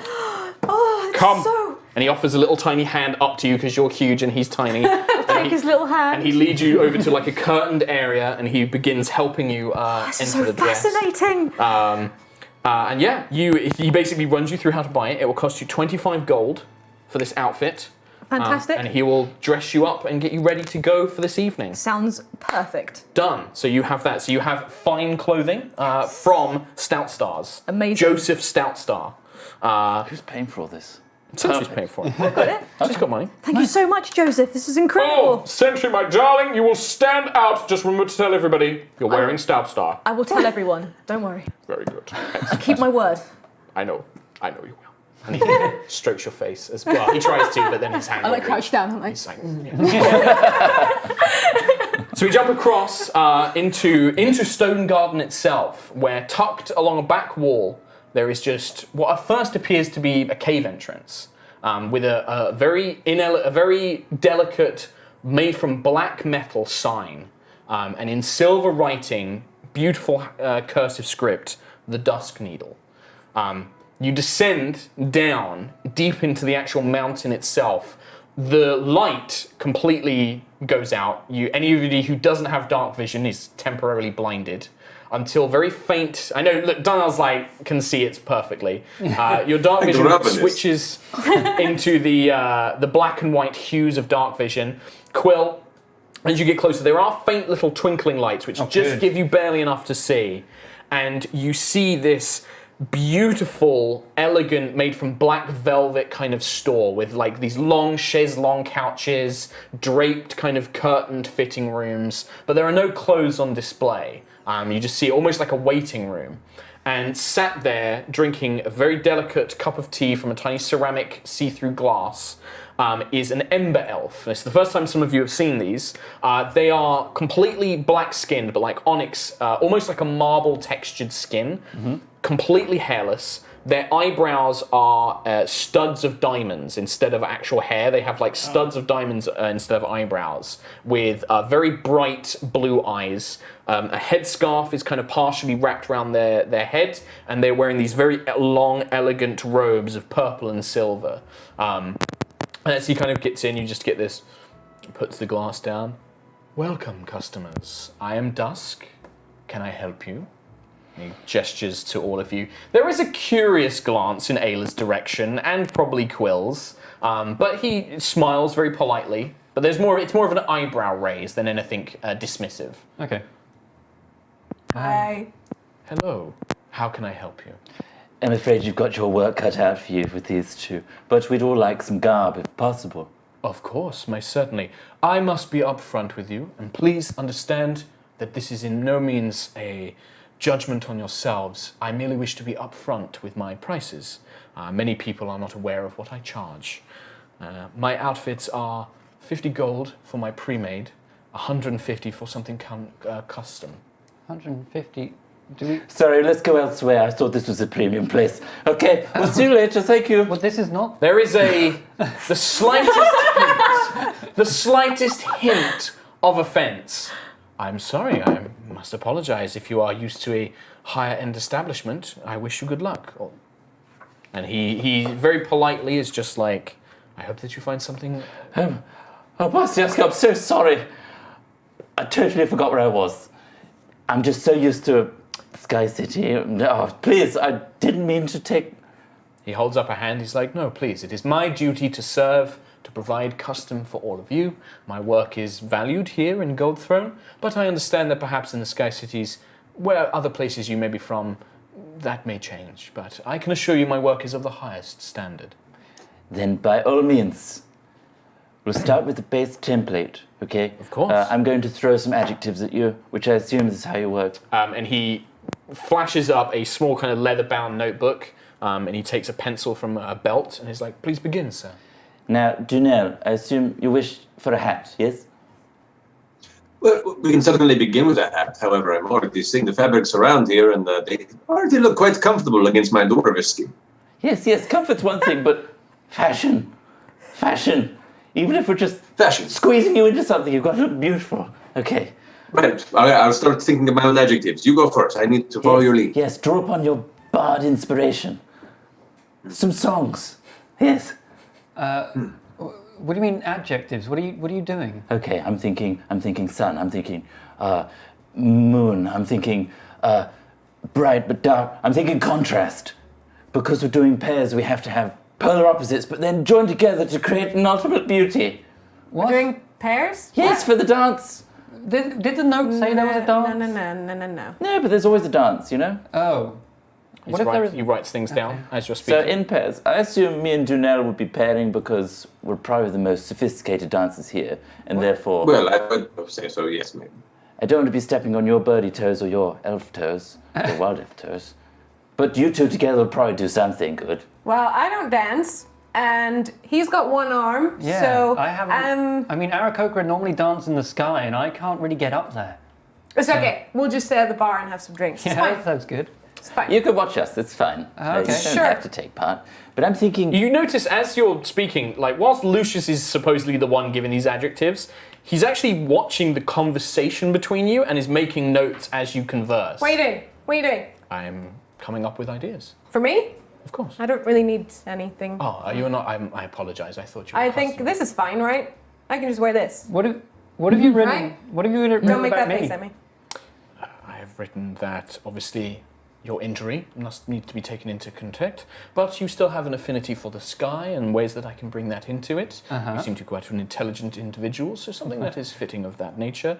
Obviously, your feet, no boots, so trousers must be accommodated into that.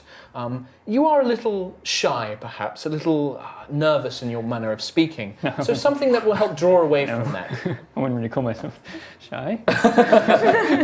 Nervous. Obviously, your friend here is extremely confident, understands, very flamboyant, stands out in a crowd. He doesn't seem to quite know what he wants, but he has an idea of something along those lines. The young master dwarf here, obviously his build needs to be factored in, but the hair and the beard, very well kept, very well groomed, complementary. They're dark in colour, so we want to avoid too many dark colours in his outfit. Make his Perhaps a series of tunics that will give off an image of a very fantastic, bespectacled face, smiling outwardly. He nods. He's I like that. That can be accomplished, sir. That's good. So wait, are you saying you're going to have someone else's face on your body? It's on the front of a shirt, yes, exactly. That To sounds wear ridiculous. proudly, party atmosphere. It will be an excellent challenge. We are on the bleeding edge of fashion here, Quill. Do not stunt any ideas. Okay. Is this what you've been talking about this whole time? Is this what fashion is? Because I'm really intrigued. It's just change, fashion just change. You have to be on the bleeding edge. That If we not- don't get this made very soon, it's going to be out of date. I mean, Really? I have some ideas. You do. Can you make anything that I can keep my own kind of... I want to still have armor, please. I'm afraid that is not really my speciality. There are a couple who specialise more in that. Yeah, I might have to go The there. Two Sisters Tailoring is something more along your lines. Yeah, I'm going to go there. Although, can you put him in a little birdie tuxedo? I've rarely worked, but yes, that can be accomplished. is Little tuxedo what birdie you're thinking? tuxedo. I can make it what I'm thinking. Okay. Okay. Do you have a preference for colour? Would you like to keep the red? I mean, you're the fashion guy, Very well. man, Yes. person. All right. Well, I have some things in stock that I can use, or I can have something custom made. For your face design, sir, Master Dwarf, that would need to be quite customised. For your Well, of course bleeding it would edge, be. That would also be quite customized. I have a tuxedo that I could adjust for you, sir. Oh. So all told, it would be about 350 gold pieces. Yeah, right. Could I get a backup one? Of course, if you require it, sir. Yes. I assume I'd get quite sweaty. I do perspire, apologies. So maybe just something for the dance, and then I can whip that Change off. out. Very well, sir. Yes. Yes, of course. Perfect. Excellent. Now, if you will excuse me, I will take some measurements, and then I will leave you to your business. 300. 350. Right. With the additional, with the backup, I will say I shall do your discount, sir. This is quite excellent business. 450 gold with the backup. Quill, I need a moment. Okay. Quill, can we have a conversation? Yeah, what is it, Lucius? This has never happened to me before. What? I feel dreadful. I've run out of money. You've run out of money? I've got 300, but not... Well, I mean, what do you want me to do about it? I don't know, I'm so embarrassed. It's finally happened. It's finally happened. You've given away too much. But I need both. What do you mean? What do I do? Do you need the backup? Do I need the backup? Do you need the backup? Yes, I need the backup. Really? I can't say no now. I mean, you should get the pre-made Lucius. Word is going to spread. About what, Lucius, Virion, Elwin, He Elenasto didn't running get out of the money? backup. Yes. Is and that would look bad for my daddy's business. Daddy would be really disappointed. He would be so disappointed. So disappointed. Terribly disappointed. Can anyone just spot me right now? I promise I will pay it back in kind. Spot you? Can I overhear this conversation? Yes.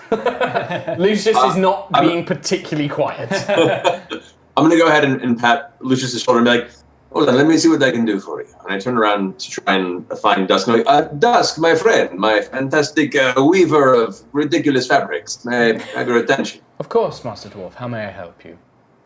I'm sorry, maybe there was an assumption upon arrival, but our friend Lucius here, I thought you recognized him upon coming, but he is one of the chosen of the Star Mother. He is a very, very important figure amongst the various Sky Cities. And, I mean, we were going to pay, but your fine establishment here is very, how do you say, easy to forget, not known abroad. Maybe more people should know about it. Maybe there should be some sort of a franchise possibility. After all, many eyes will be on my friend Lucius here wearing your fine fabrics. Maybe we can work out some sort of a trade deal. I think make a persuasion check with advantage, because you dropped a couple of things in there which are particularly important to not only Ember Elves, but this character in particular. The mention of expanding his trade, but also the Siaska stuff was pretty big for this guy. Nice. To be 18 plus 7, so 25. 25. He leans in and is like, I can see that you are very talented at what you do, Master Dwarf. I would be willing to make the outfits for Master Elenasto for 300 on the promise that perhaps a communication can be sent to his family in Gusthaven, inquiring about future orders. They are quite well known in the city, and if his family were to wear my wares, that would be very beneficial to me. Okay, I accept this proposition. I think you are a very smart and intelligent businessman, and I see that you can see skill and talent wherein your eye falls upon it. What do you say, Lucius? Well, it's a discount, isn't it? I hate the D word. I hate the D word. But it's not a discount, it is trade. It's a trade, yes. I'm reaching out for new business. Yes, that works. Lucius, you're just like a lowlander now. Perfect, yes, I'll take it. I've always wanted to fit in. 300 gold then, sir, and I have your word that you will speak with your family about inquiring for future orders. Absolutely. Thank you very much, sir. That is very kind of you. I'll keep my word. Thank you very much. He takes the gold, and he I've spends... got 2 gold left. It's so minuscule. Look at this. 2 gold. I can hold it for you. I can't believe it. I've never seen currency so small before. He hands you the 2 gold. I actually have more money than Lucius now. You now have no gold. I didn't think you would actually do it. You spend maybe like another couple of hours just with Dusk in measurements, going over designs. He comes up with a black and gold ensemble for Dunel that incorporates a very familiar elven face. It looks a little bit like Lucius. on the front, but it's kind of built into ruffles, so it's only when you look at it dead on that you see the full face, and then the rest of sideways it's kind of an illusion. It feels so incredible, so powerful. But Thank also, you, my friend Lucius. it's also built so that if you open up your shirt and show chest hair, it's like his hair. Oh, amazing. There you go. And it just looks like he has this very fine dwarven mullet kind of thing going on. Lucius, you have a design which incorporates the sun and moon, and it's split kind of halfways, two-faced style. One designed very silver and dark colours, the other one kind of white and gold, and it kind of blends the two together in a kind of swirling pattern. But it is affixed with blue and orange gemstones from your other outfit, kind of used to kind of keep some of that synergy. Yes, I didn't even think about function. Quill, you have an adorable tuxedo with tailcoat. The trousers are cropped short but then tucked in to fit for your legs. The wing is kind of kept loose and free with a long kind of tailcoat and a big cravat kind of coming out the front. So what in the space where the wing is missing, what's there? So it kind of folds around like you currently have, but it has like a half shoulder cape to kind of keep it hidden. Oh, very nice. Very nice. Oh, I love it. Wow, so that will be approximately an hour and 10 minutes spent on designing outfits. Okay. Classic Dungeons and Dragons. And so with those outfits, we're going to jump ahead a little bit to you guys making your way to the party. You pick up Arvel and Sentry, who are both dressed out. Arvel wearing kind of a suit, but it's nothing, stand out. He's got his hat. He's wearing nice boots and things like that. And you are led so Dunel guides you to the Stone Garden district, where you see rising up, he leads you to one of these huge towered columns that supports the ceiling of the cavern itself. The Cherry Song Trading Company is one of the oldest in Gold Throne, and you can see that their headquarters take up this entire stone column itself.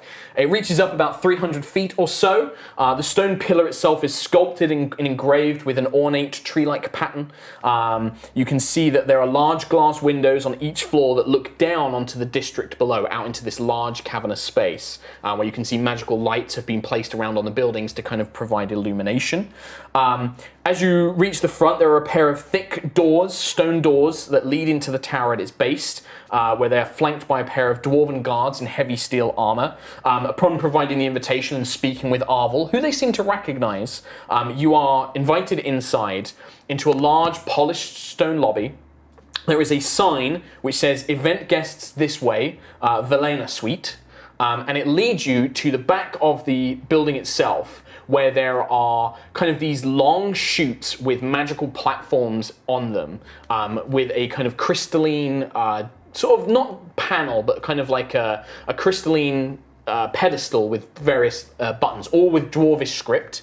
So Dunel obviously can speak Dwarvish, but anybody else who speaks Dwarvish, it has the names of the floors and their specific purposes. And the Velena Suite, I believe, is on the... Check my notes. The Velena Suite is on the 23rd floor. So it's up quite near the top of this huge tower. Okay. You are led inside. As you go in, you first have to stop off at a security checkpoint before you switch to the other magical platform that rises up. There you can see kind of a long room with a security checkpoint, like a desk. There are a bunch of armored dwarven guards. They will try and take your weapons. So you will not be allowed weapons inside, but they store them in a secured armory on this floor. And that security checkpoint is on the... I think it's on the 20th floor. 21st floor, I believe. Can I... 21st floor. Try and persuade them that my fabrial is part of the costume. Yeah, that they wouldn't even regard that. Okay. Any spell focuses you can keep. Nice. They're looking for things like crossbows, warhammers, swords, axes, anything like that. So do any of you want to try and sneak weapons in, or do anything to let the guards just take them in? Anything like that? I think my only weapon... So I've got my staff. Does that count as a weapon? They would want to take that, because it doesn't look like you need it to walk. Fair enough. In that case, they can just take everything. Okay. Take it all. So they take all of Quill's stuff. Lucius, yeah, your fabrial, you can keep that, but everything else I'll take. I'm fine, yeah. Dunel? No, they can take my weapons. As long as I get to keep my wonderful instruments, I'm okay. Yeah, they actually kind of, they recognize you. You've seen these security guards before. This is very standard procedure. The whole company's going to be at the party, and they're just like, of course, Dunal, you just keep what you need. We'll just keep your weapons here in the armory. Madam, I appreciate it. I'm afraid we're going to need to take your weapons. That's fair. Can I try and like disguise my shield as like part of my outfit because it's so out there and so. So what do you want to try and weird. like put it on the back or something Or like like on my that? like. Okay, you can give me a deception check. Okie dokie. It's a big shield. It's a big shield. It's part of the design. It'll be slightly, yeah, we'll make this. That was a natural 20. 22. That was a natural 20. So before you kind of reach it, you slide the shield onto your back and maybe kind of hide the straps in. And yeah, like you just say, like, what do you say to them? I love it when Rhiannon laughs preemptively. I didn't think I'd get this far. You're just like, thought it through. and you just wave yourself through. And they kind of just take the axe and then are like, okay, and then they just put the axe away. Because they focus primarily probably on Ayla, who has this huge warhammer, and you see that these two kind of dwarven guards are like, ma'am? Okay, but you have to keep it safe, like really safe. Can I get it back immediately as soon as I come back? As soon as you come down to the security checkpoint, we'll return it to you. Okay. He hands you What a if somebody else token. takes it? He hands you a token and says, we'll only return the Warhammer to whoever has that token. Obviously, we've seen you, we recognize your face.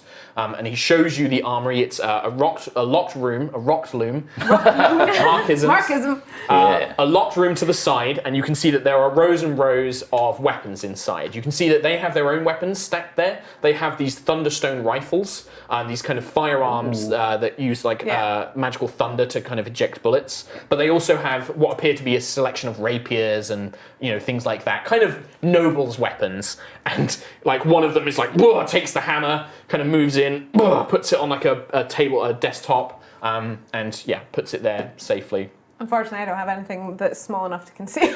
Okay, you got fists. Yeah. That'll do. If And some anything lightning. happens. Not that anything's going to happen. It's a party, so it's fine. It's going to be fine. Of course. It's just Dungeons and Dragons. Yeah. Absolutely. So after having your weapons taken in at this checkpoint, you continue going up on these magical platforms. There's a couple of things you should know that Dunel or these guards would probably tell you about the tower. So there are magical wards. They kind of brag a little bit about their security, kind of pointing out that they have magical sensors to monitor the outside of the building. The rooftop is protected against flying creatures. It has magical wards which will hit them with lightning energy if any creature tries to fly up onto the roof. There won't be a problem. The roof does have a teleportation circle in the instance of an emergency. The trade mistress can activate the teleportation circle to get you to safety if need be. There is also a wall of force which can be projected around the front door to prevent anybody from getting inside. And they kind of say this, well, these are all security systems put in place. They're brand new, designed to keep everybody safe here in the Cherry Song Company. It's gone undergone a lot of work, and they kind of talk a lot about this. Very sophisticated. I'm so impressed. Well, it's all thanks to folk like yourself at High Elves from the Sky City, sir. It's thanks to your folks that have made all this possible. So, well, ladies and gentlemen, hope you enjoy the party. Thank you very much. Are there Thank any you, more appreciate it. guests around? Not in the security checkpoint, but as you kind of, the magical platform reaches the Velena suite, and as the doors open, you begin to hear the chattering of voices, you can hear pleasant music, you can see dozens of humans, dwarves, other races. They're mingling, talking, dancing. You can see serving staff in smart uniforms with drinks trays and canapes, all kind of working around. One man, a human with a kind of scruffy beard and blonde hair, kind of walks up. He sees, it's like, Dunal, it's Elias. Great to see you again. Glenda was wondering when you were going to bring her guests along.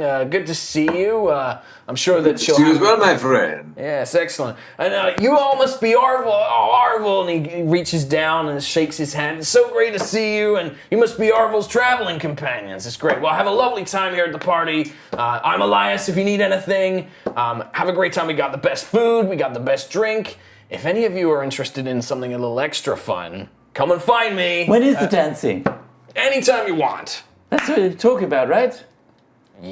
No, but it can be. You know what I mean. And he gives you a wink and a gun, and then he scoots off into the party itself. Ayla, what does he mean? What does he mean extra fun? No, never mind. Where's the bar? do you mean Where's the bar? So, as Ayla begins asking that, there is a bar where they are serving drinks. You can see there are 3 drinks on offer that range from dark purple to blue to almost like a cyan aqua colour. And there is a sign in Dwarvish. Do you speak Dwarvish? Nope. No idea what these drinks are. Arvo? Arvo? Yeah. Sup, Ayla? What's this? He points, he's like, I'll tell you what you need to know. The light-colored one is the most alcoholic. Thank you. I figured. I like you. But where's just ale and, normal things? Guessing this is their fancy drinks. Okay. That one's alcoholic. Okay. That one. Okay. Oh, well, do you come to these things a lot? These I used to. I mean, I've got my business here in the city, but there was a time I used to mingle with the right folks. I'm sure you'll meet some of them here tonight. In fact, the hostess is somebody I used to know. Okay. Why were we invited? Yeah, what's this whole thing about? I'm guessing that Glinda's probably heard that I'm back in town. She's probably heard that y'all saved me from the crash. You're very important. No, I'm just a business. I'm not. You're playing yourself down, Arvo. Lucius, tell me. You'll understand later. Anyway, I'm gonna go get a drink with Ayla. Enjoy the party for a bit, and then let's go see our hostess. Maybe in a few minutes. Okay. Well, in that case, Sentry, Lucius. Dono as well. I keep forgetting the TV's right there. He is there. It's all right. I'm used to it. It's okay. Should we just mingle? I suppose it's a good idea to spread the word of our party. Before you do, and I'm going to go behind Quill, like, you got to stand more correctly. Oh, okay. Yes. Is this good? And then the wing by his side. Okay. And then pick up. Pick up. And then looking forward. Look, how am I? Look forward, but pick up. But if my beak's up, I can't look forward, Lucius. No, you can find a way. Like this? Yes, but don't look too pumped. Down. We're down. Perfect. Perfect? Okay. Stunning. Okay. And then keep it like that. Then introduce yourself. Only show a wing when they show their hand. Okay, I can't see their hands, I can't look down. Then just assume that you're not shaking hands. Okay. All right, let's go get some nibbles. All right. Okay. Sounds amazing. To speed things up a little bit, you guys do a bit of mingling. You get on very, I'm not going to make you make checks or things like that. You just mingle. Ayla and Arvel drink. The drink is very sweet, almost has like a cinnamony kind of aftertaste, but it's very alcoholic. Eventually, you're kind of called by this Elias fellow to come and meet with the trade mistress, the kind of the hostess of the evening, who invites you into a meeting room to kind of meet with her and for her to say thank you. And you see a middle, kind of in her 40s dwarven woman, kind of dark curly hair, braided with kind of gold-looking jewelry, rings on her fingers but not on her wedding finger. Very smartly dressed, kind of power suit almost, tight kind of fitting leggings, blouse. Decent looking shoulders, kind of shoulder pads kind of thing. Looks, very business-like.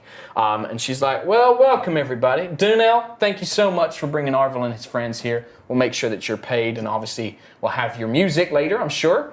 My name is Glinda. I opened the front of the shirt to show off the fantastic outfit that she has not seen me wear anything quite as fancy before. And just so you know, I am no longer part of the riffraff you are used to seeing wander in the streets. She looks at you, and is just an eyebrow raises. Well, that is a mighty fine looking outfit you're wearing there, Dunel. Very interesting. And she kind of gives you a half coy smile. But yeah, do you want to give an insight check? Yeah, oh, yes. Yeah, sure. Oh, that's actually not bad. That would be 17. 17. As you kind of do this, as you flirt with her a little bit, and she looks at you, she kind of casts, and you see her eyes flick to Arvel for a second. And as you see Arvel kind of grow a little uncomfortable, he kind of folds his arms a little bit. She kind of is like, that is a very sweet offer. Maybe you and I should talk a little later when this business is done. And she kind of regards you with a kind of wolf-like look, like an older woman who's interesting, as she looks down at you. All right.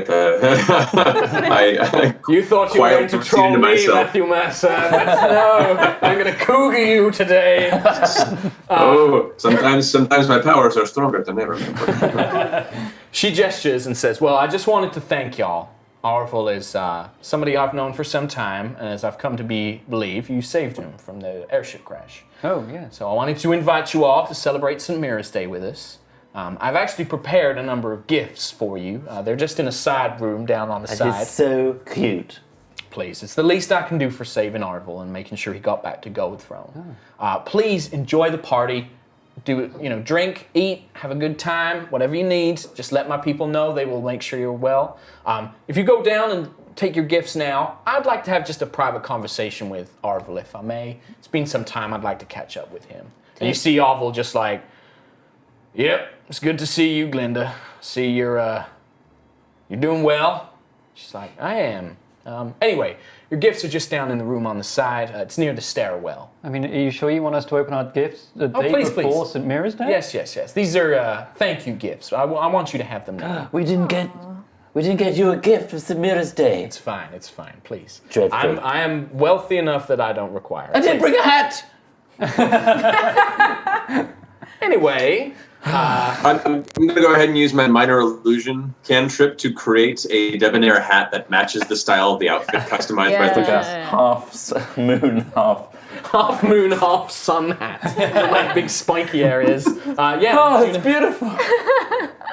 Wasn't the plan that you come in with a hat and then just take it off, though? Yeah. Oh, yes, this is very disrespectful, but yes, it looks great. Thank you. Thank you.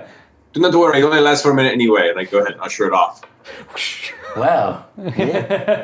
Well, in that case, enjoy your gifts, and I'll see you around the party this evening. Oh, it's most kind of you. Thank you. No problem. If I may, madame. Of course. It's very prying of me, but what relation do you have with Arvel?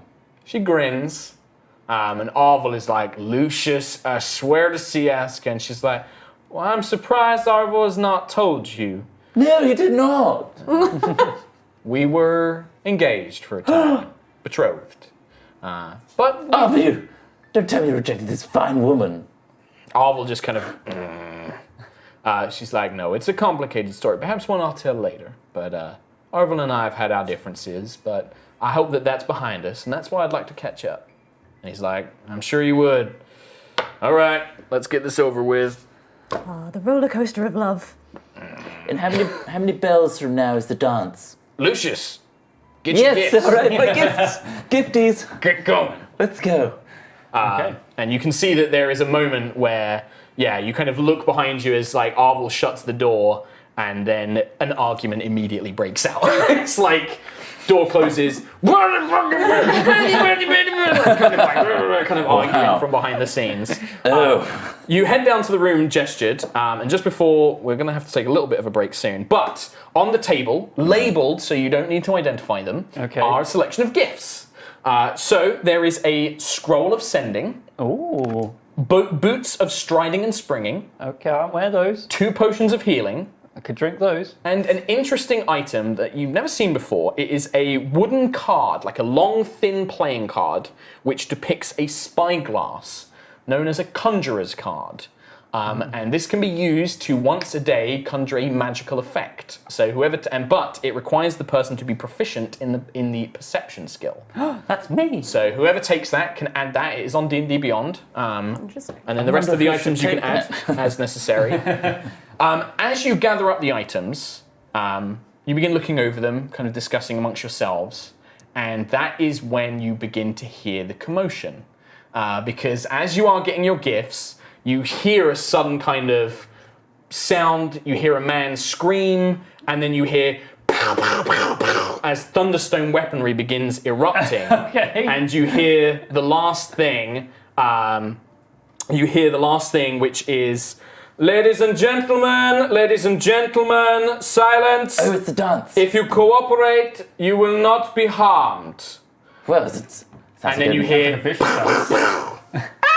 and screaming as you begin to see from the corner of this little meeting room by the stairs, you begin to see armed men with dark purple skin, with breastplate, carrying weapons, beginning to shove and grab partygoers and throwing them into the main dance floor area. Is that dancing? No! Banging music? I hope not. And I will give you your first token of the night. Token? You have earned 1 McLean. Oh my god. What? What do you mean? What is that? You have earned a McLean as the terrorists take over Cherry Song Trading Tower. Oh, for God's sake. As soon as I heard the German, I was like, oh, here we go. What was that, Matt? So as soon as I heard the German, I was like, oh, here we go. We're doing Die Hard. So we're going to take a short break right now, and we'll be back with Dice Hard. Amazing.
Hello, welcome back to Highrollers, here for the Yogscast Jingle Jam. I'm your Dungeon Master, Mark Sherlock Humes. We have Rhiannon, Katie, Tom, Chris Trott, and our very special guest, Mr. Matthew Mercer, who's joining us from Los Angeles.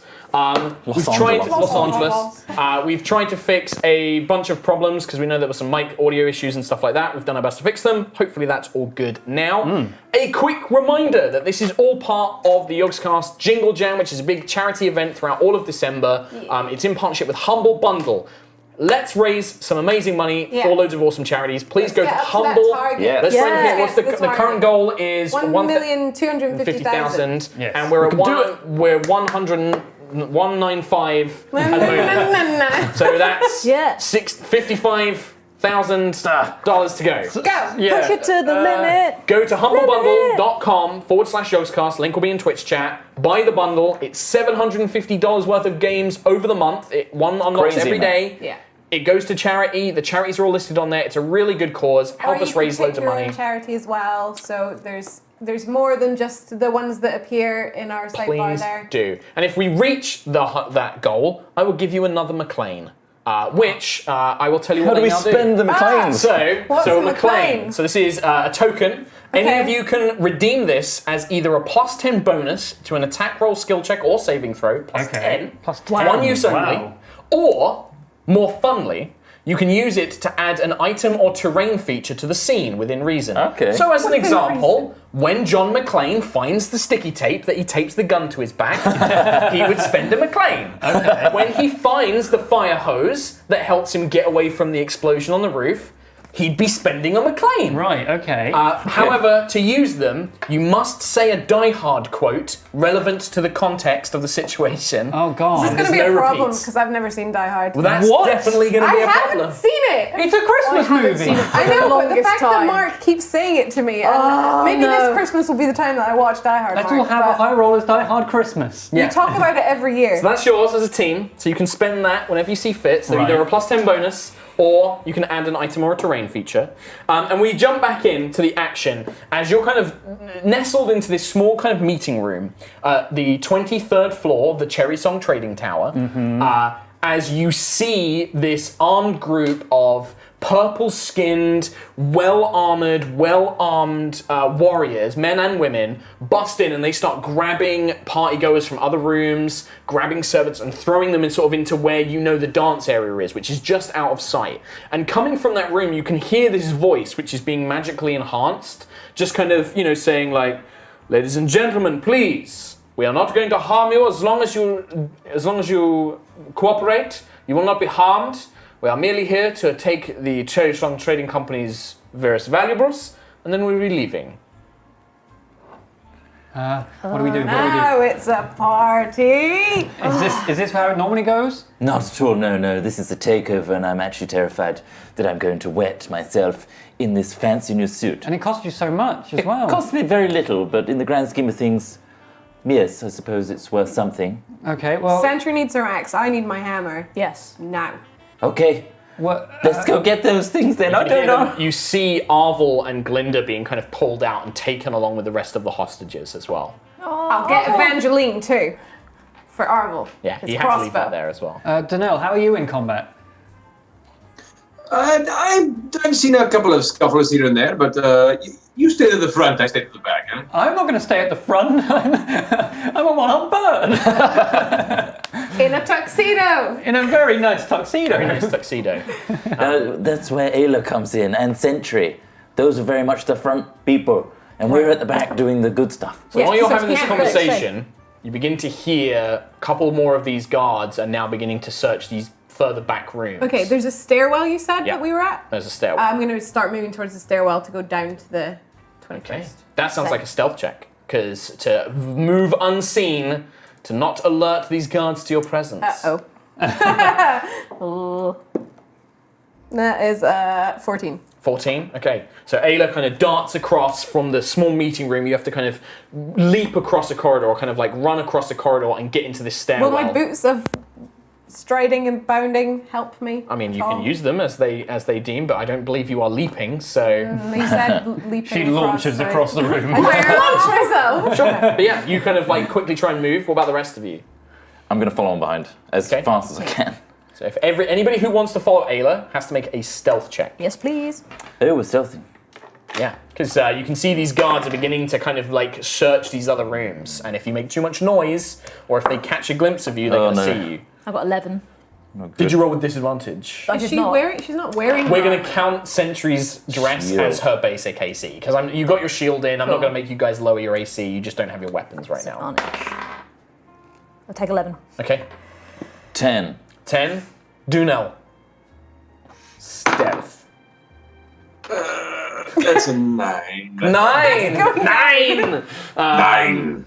I panicked and I didn't follow. So you watch as everybody kind of rushes across like into this hallway, and you just see Quill wide-eyed as a bird, like looking around, like, where's everyone gone? Quill, come on. I'll run across as well. Okay, well, make it with disadvantage now, because as you're doing this, you can see these guards getting closer and closer. Okay, 13. 13. Okay, so Quill kind of leaps across, but Sentry, you kind of like make a loud, like your armored dress kind of scrapes across the doorway as you're running, and Dunel probably. I'm trying to think, is there something Dunel could probably, maybe like a lute string accidentally kind of plucks as you're kind of like running by, gets caught on like a tassel? I would say it's more of the outfit that I'm wearing. The glaring face, the design of it is just too curious to not be noticed. So you're not sure if you've been spotted. You kind of just hear a kind of like like a noise, like a grunt. That noise? Like, whose footprints are Whose these? footprints are these? I knew you'd be there with a Metal Gear with me, dude. So yeah, you kind of hear a kind of noise as we maybe just see the door kind of like swing closed for the stairwell. So Ayla at the front begins leading you down this kind of squared stairwell that leads down. The stairwell doesn't appear to go all the way down to the very bottom of this tower. It seems to only go down as far as the security checkpoint. But as you reach the stairwell, you begin to hear murmuring of voices. The door is closed. You can see it's a heavy wooden door. What do you guys want to do? Can you hear that? Can everyone else hear that? Yes. Oh, sorry. Is that the door into the security checkpoint? Yes. Okay. Go on. Can I put my ear to the door to see if I can hear? Yeah, you can make a specifically what perception they're saying? check. Yeah, absolutely.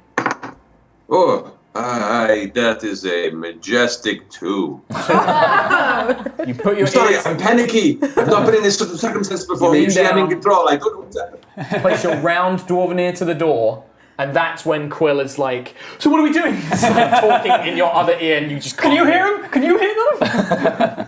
I can't. It's talking about door. I'm sorry. Anything they're saying, can you hear anything?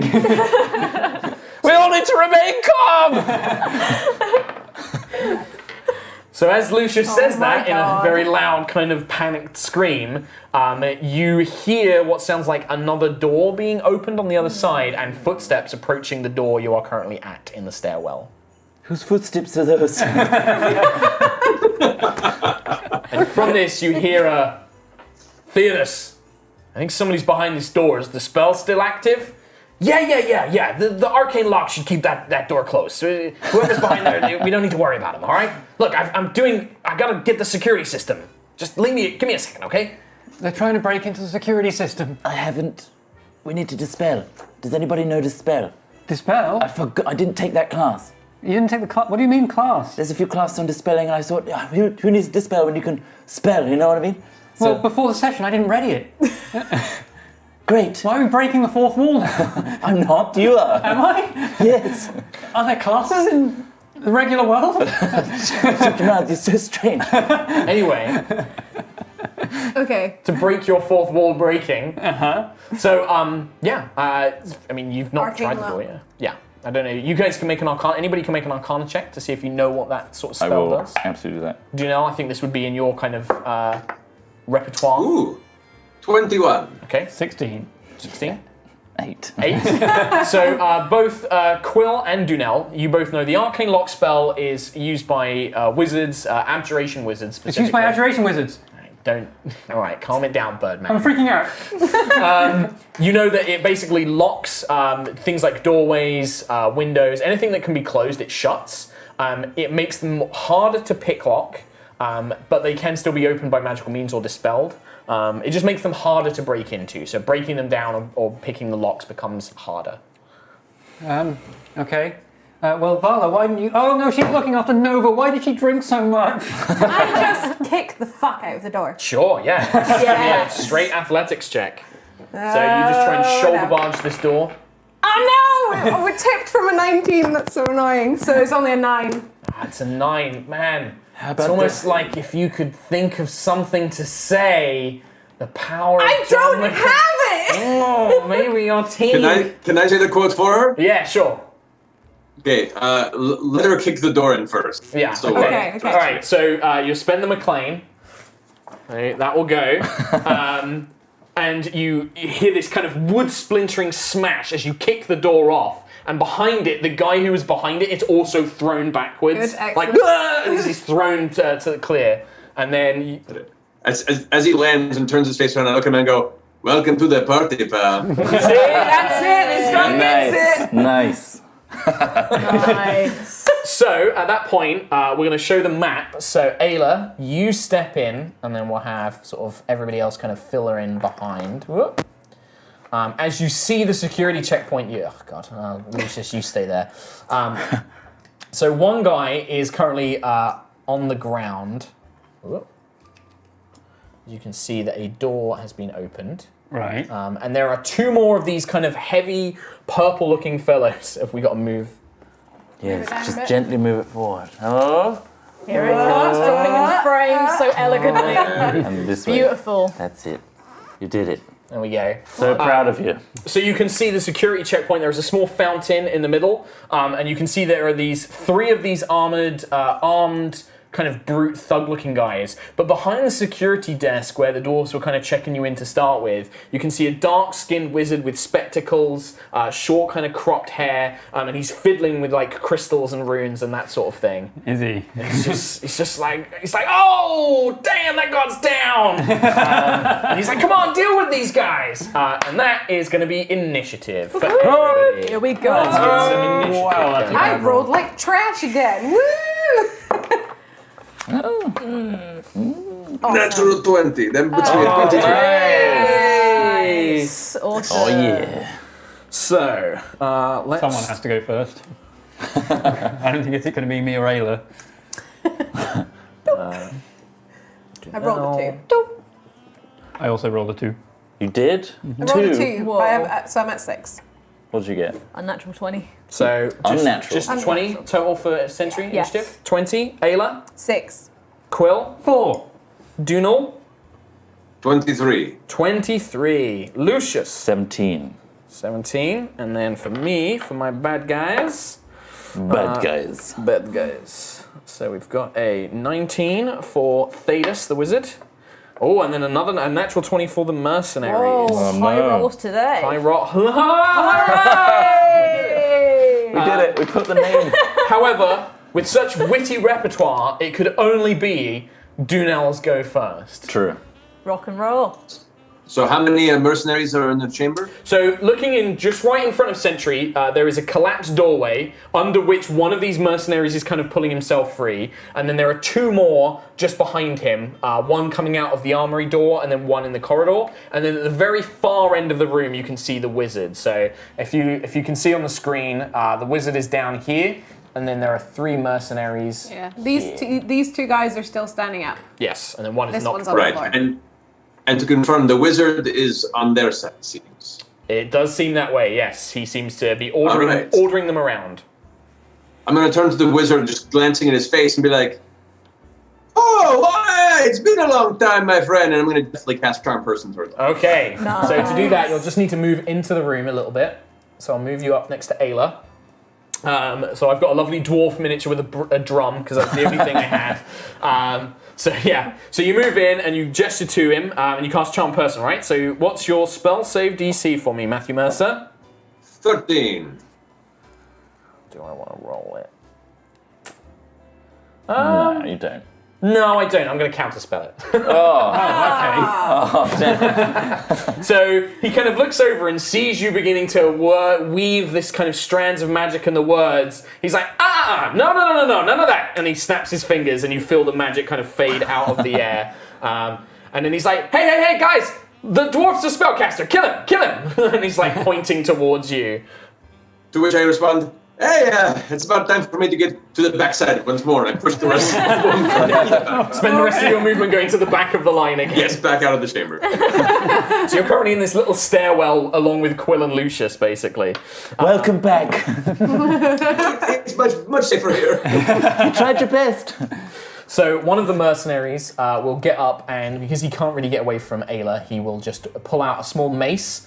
The other two are going to kind of hunch down behind a fountain and unslung these kind of long musket-like rifles as they're going to try and take pot shots at probably, let's see. Yeah, I think Ayla and Sentry will be the first ones to take the hits. Yeah. Bring it on. So the clothies can get in there. Go ahead. So that's My only day. an 8 to hit Sentry. No way. So the shield of Solvin rises up as the bullet bounces off. Ayla, 19 to hit you. Yeah, that'll hit. That will hit you.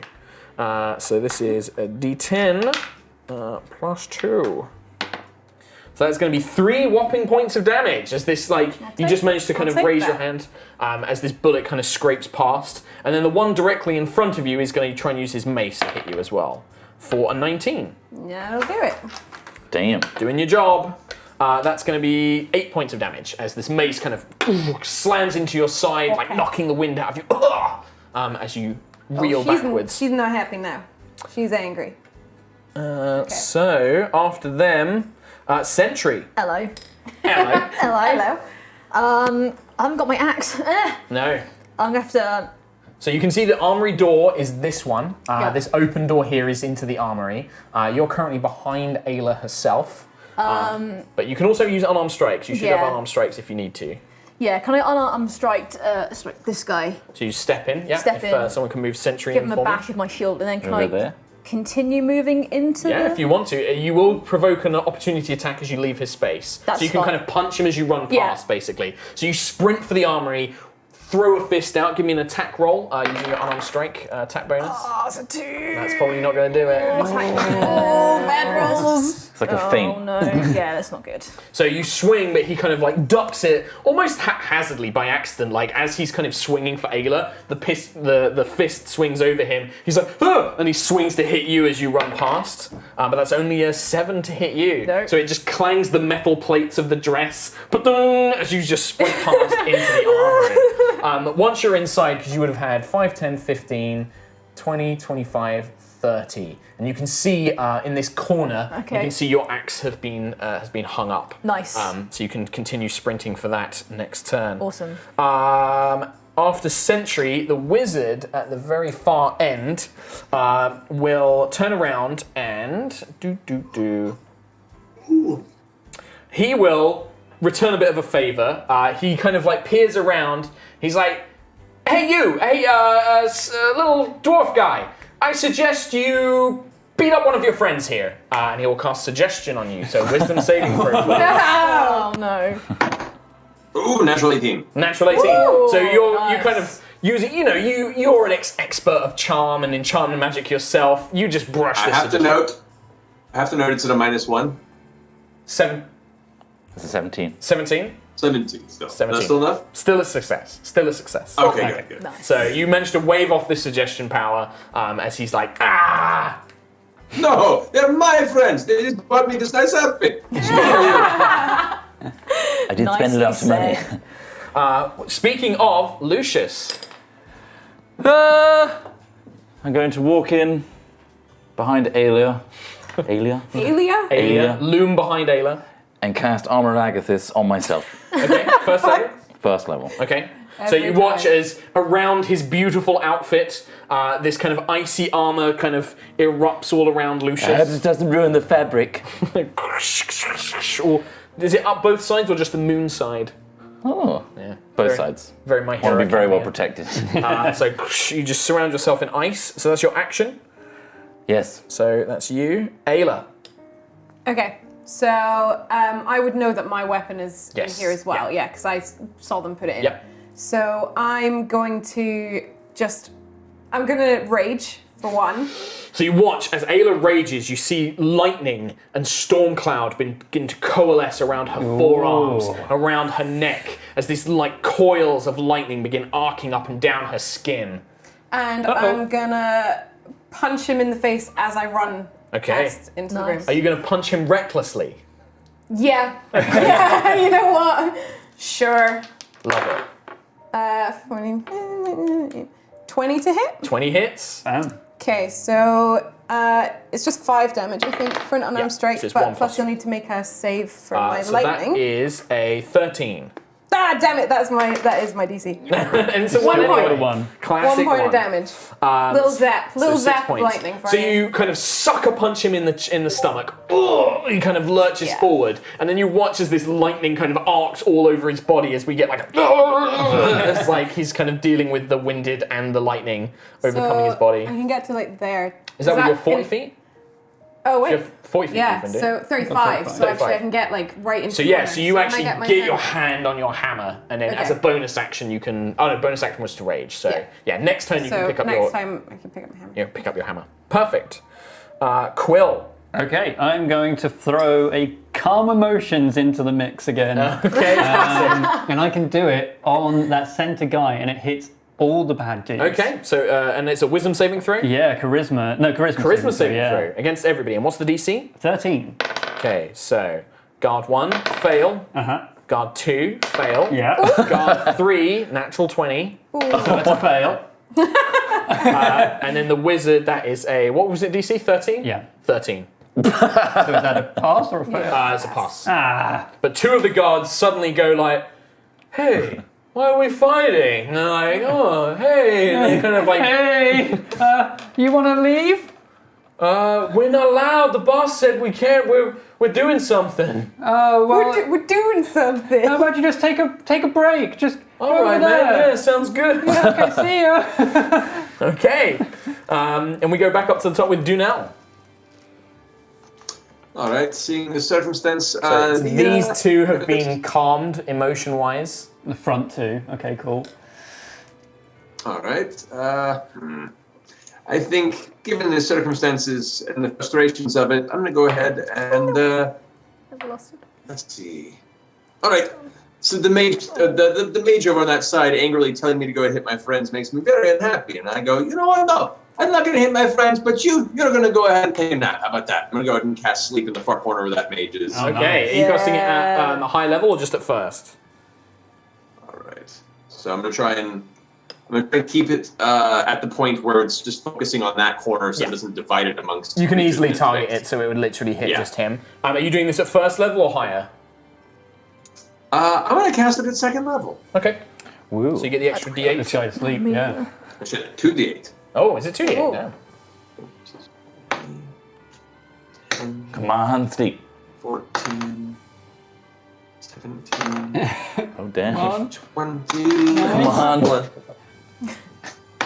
Ooh. 32. Oh no! Just so you watch as his eyes really heavily, like it was so close, honestly, it was so close. You watch as his eyes flutter close, he's like, I don't want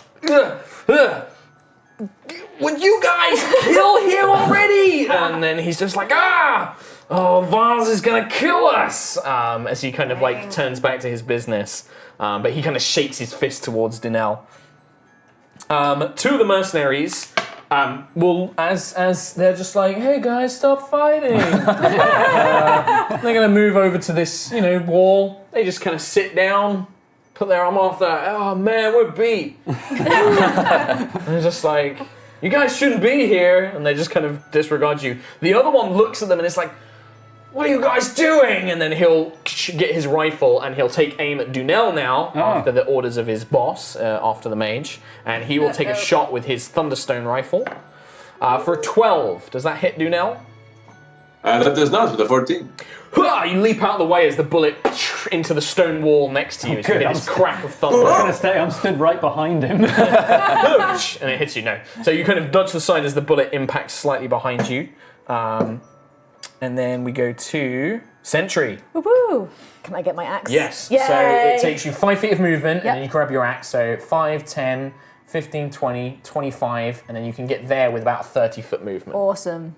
Yeah, sounds good. So you're just going to start making your way towards the fun. Yeah, I'm going to spend my way towards the fun. Yeah. Okay.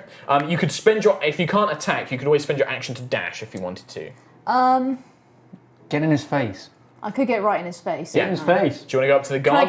I get right in this guy? So this guy? Yeah, that guy. Yeah, get right in his face. Yeah. You can, in fact, using dash, you could probably like position yourself so you're like there. And then that way you can easily get to the wizard. Okay, so that was sentries go. The wizard, he's like, oh, now she's got a weapon. And he will start stepping out. And he will, no, in fact, he's going to keep his cover. He's going to kind of hunch down, point at you, and 4 magical orbs of force, a magic missile. He's going to fly out. Bring it on. So 44 plus 4, so 5. Oh, they definitely hit as well. 10, 14 points of damage. Nice. As you kind of, you feel these blasts of kind of blue magic just bam, slam into your back from this wizard as he's kind of crouching behind this desk, desperately trying to seek cover. He's like, come on! Just gesturing to the rest of you. Nice. And then we go to Lucius. Okay. I'm going to go into here. What's everybody do? Oh, it's where the weapons are. Now I see. So you go into the armory, look around. Ayla's like got her hands on a hammer and is just about to leave. I'm going to peek out from this wall. Okay. And Melf's acid arrow. This dude right Okay, here. great. Take it away. Okay, so that is a spell attack. Not far off from getting another 17 plus 5? 17 plus 5 is definitely going to hit. Yeah. 44. I've got 44 right here, Chris. Oh, thank you. Very There you kind. are. Thank you for 44 acid damage. So that is 4, 5, 11. 11 points of points acid to damage. him. You watch as this guy kind of just melts away. You just watch as like parts of him begin sloughing off. You hear like a gurgle, like. I really need to stop using that spell. And then because it has a acid spell of over My first level, your dichromancy goes dichromancy. off, so you can do what is it? That was a second level spell. Second level spell plus charisma mod is +3, isn't it? So 5 points of damage to who?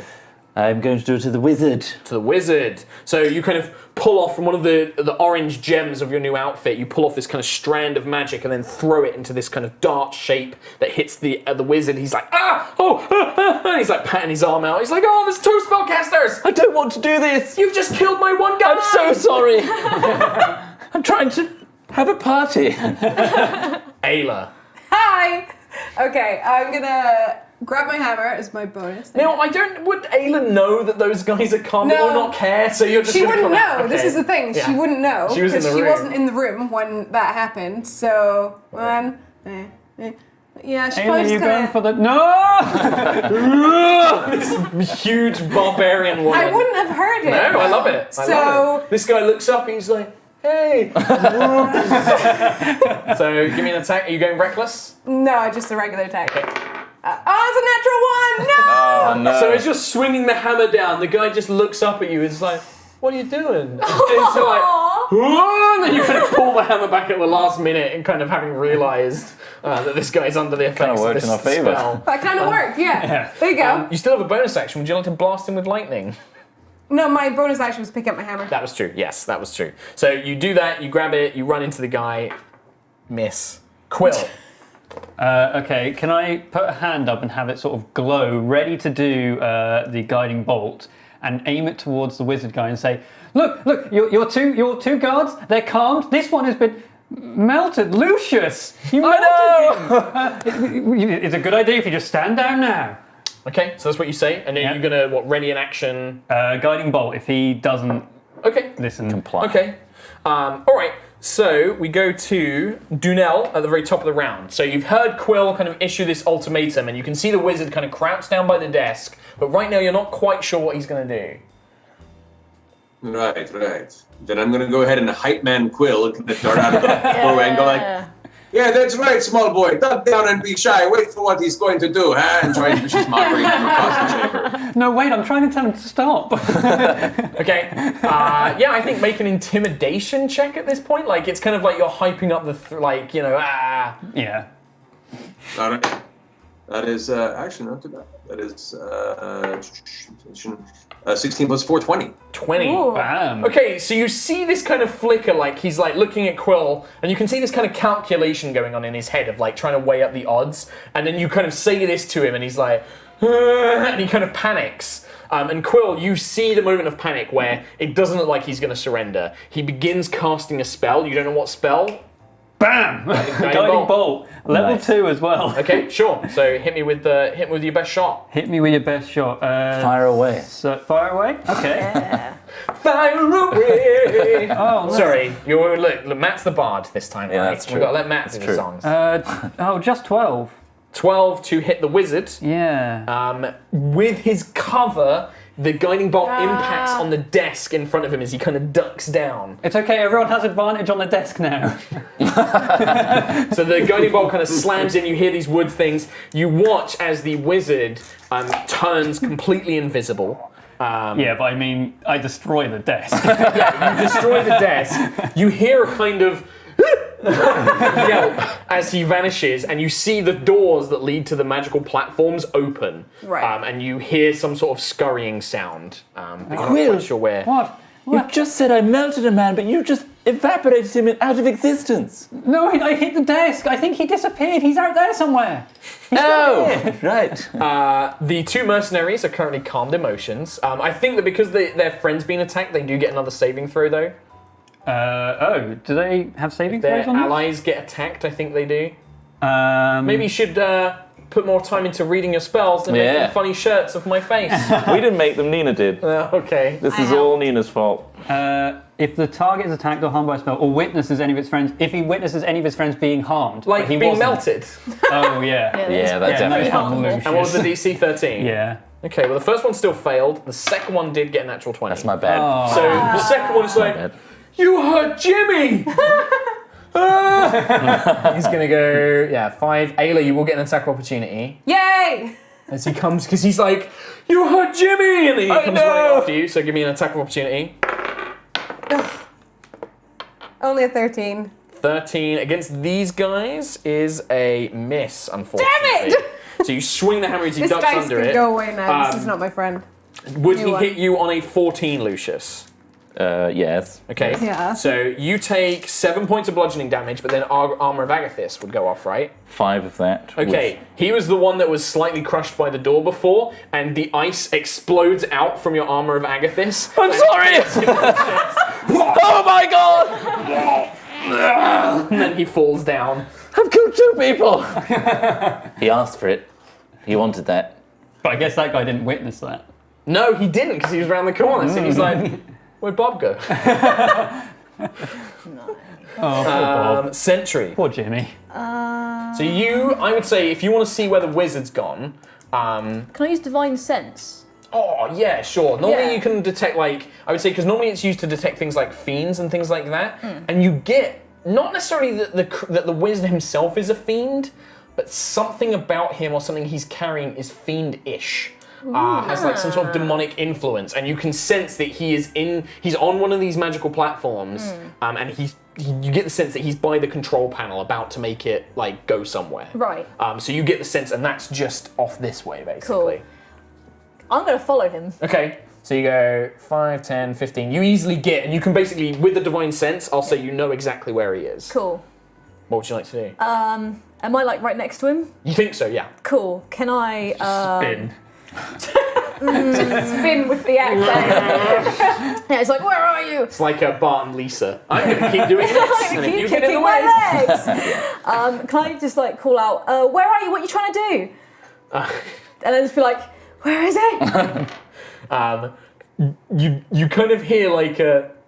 like he's about to say something, then realizes he should stay quiet to be invisible. I heard and that. yeah, you know where he is. Yeah. Cool. Whack him. Yeah, I'm going to whack him. Okay. Whack 'em all. Battle axe attack. Battle axe attack, please. Sure. Yeah. 17. 17 definitely hits this Nice. wizard. Do you want to spend a spell slot to do Divine Smite? Okay, so 2d8 and you can mark off a first level spell slot. Matt's just like, yes, Do you have another one? please. Yes. I've got 2, yeah. Plus your normal battle axe damage as well. Oh, yeah. So it's 3d8 plus your battle axe damage. Which is d8 plus 4. So 3d8 plus 4. That one's cocked. 12. I'll roll this one again. Yeah, roll that one. 14, 18. 18 points of damage. He annihilates him. So you hear this kind of whimpered as he stays invisible, but you just feel your axe connect into soft wizardy flesh as you just and it comes away, and as the axe comes away, there's blood kind of smeared all down it, and he's just like. But yeah, you get the sense of that he's in there and hurt. But yeah, he's in there at least. And in fact, on his turn, fearing that you're about to try and kill him, he is going to. You kind of get the sense that he moves away from you, and he kind of claps his hands, and a thunderous wave of energy launches forward. Right. I believe this is a strength saving throw for Thunder Wave. Sounds right. It's also really loud. It's really loud, and I believe it can knock people back, which is why he's trying to do it. Thunder Wave. So, can you make a Constitution saving throw, please? He is casting this at 3rd level. 3rd level? Natural 20! Oh, wow. So, on a successful crate, you take half damage, and you are not pushed, which is the most important She thing. stays where she is. You've rolled like I had twice. 2 natural 20s today. Is that all you've rolled as well? I've rolled 2 natural 20s, 1 unnatural 20. Oh, wow. Oh my You're God. so Can I have constituted some of right now. that, please? So, you would have taken 24 damage, That but would that's have half knocked me to out. 12. 12 would have thunder got me. damage. And you kind of stand your ground as this thunderous energy kind of erupts from around you. And the wizard becomes visible once again as you're kind of stood next to him in this elevator. And he's just like, just kidding! Nice. Lucius. I love this dice. I'm going to spend my entire term whimpering at what I've done. You're just like, Okay. I can't believe I did this. well, that's your turn. Yep. Ayla. Yeah, the wizard's gonna get it. The wizard's gonna get it. Yeah, You're like no, coming I'm towards him. sorry. Okay, The make an wizard's attack gonna roll. get it. I'm gonna attack recklessly. Okay, it's probably wise against the Because wizard. also, can't hit. No! 24? So as you bring the hammer, he's like, wait! The hammer smushes him into paste. Oh. Like the amount of damage you're gonna do.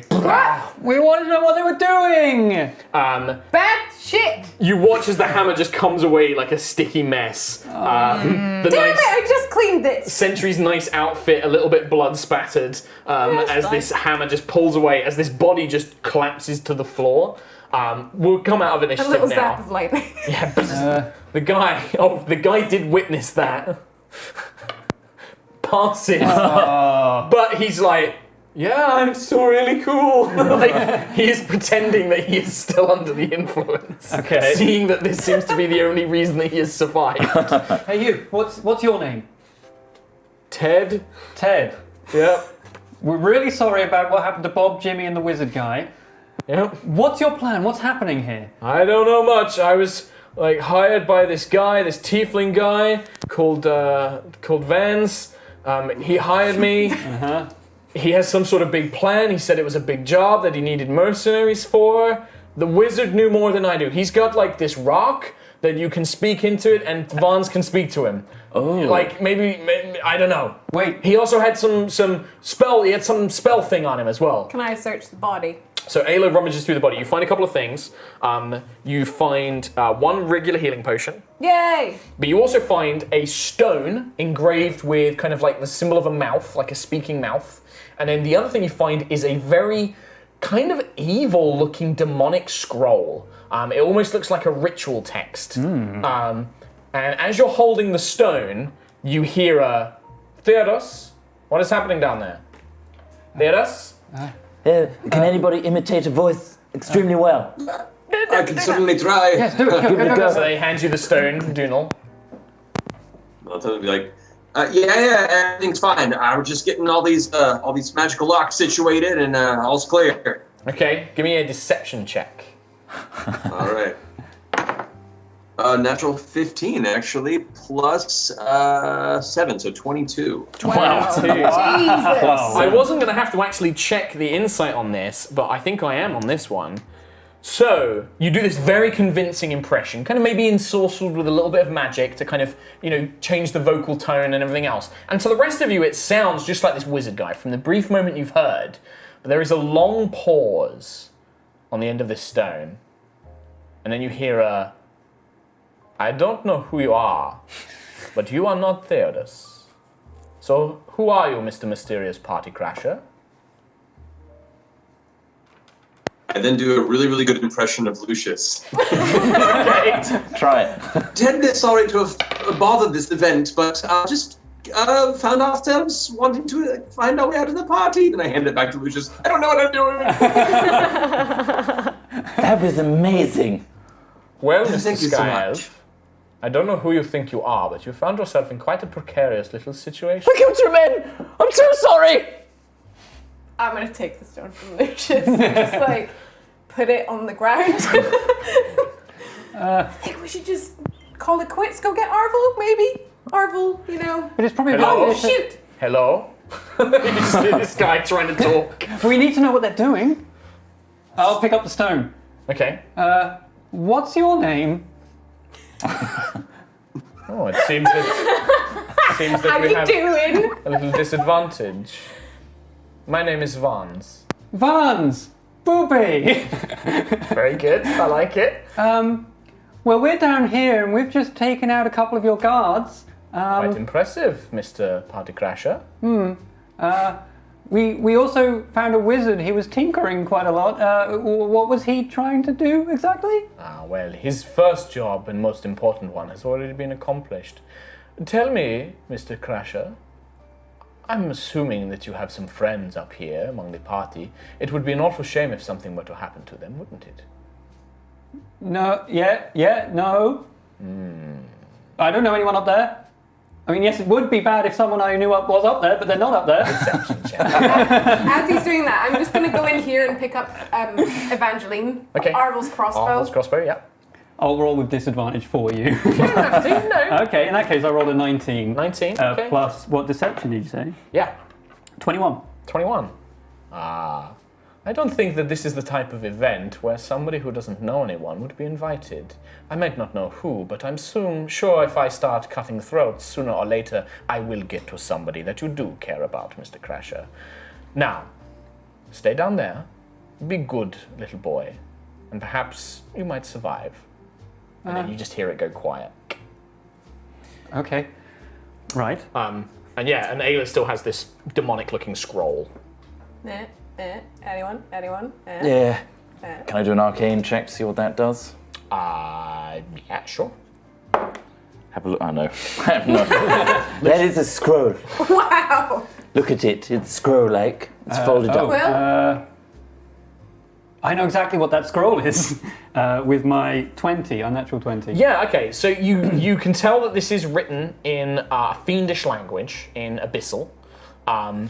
You don't know what it says, because unless you read the language. I don't. But you do know that it is a ritual text of some kind.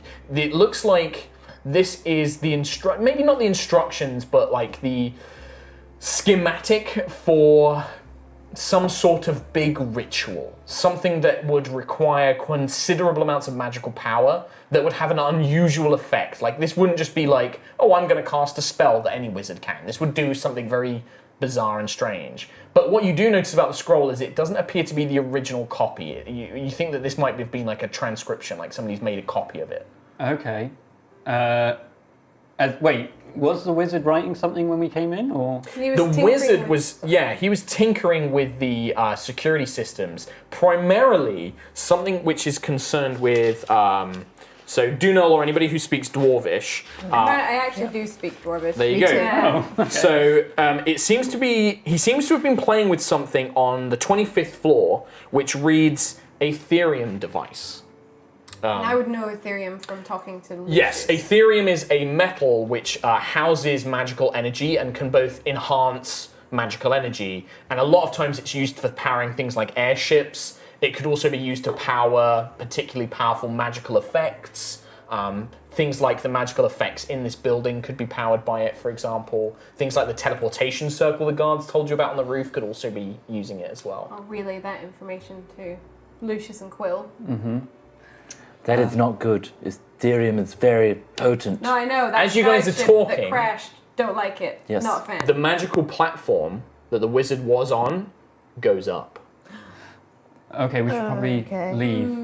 And it would have been cool if we put someone on there and then wrote something on his body that said, "Now I have a Thunderstone rifle, ho ho ho." But Do you want to do that retroactively? I want to do that retroactively. Retroactively, Quill, like using like magical blood, you write on the wizard's top. What do you Now I write? have a Thunderstone rifle, ho ho ho. we get a cinematic cut of the elevator arriving up on the party thing. A halfling woman looks over.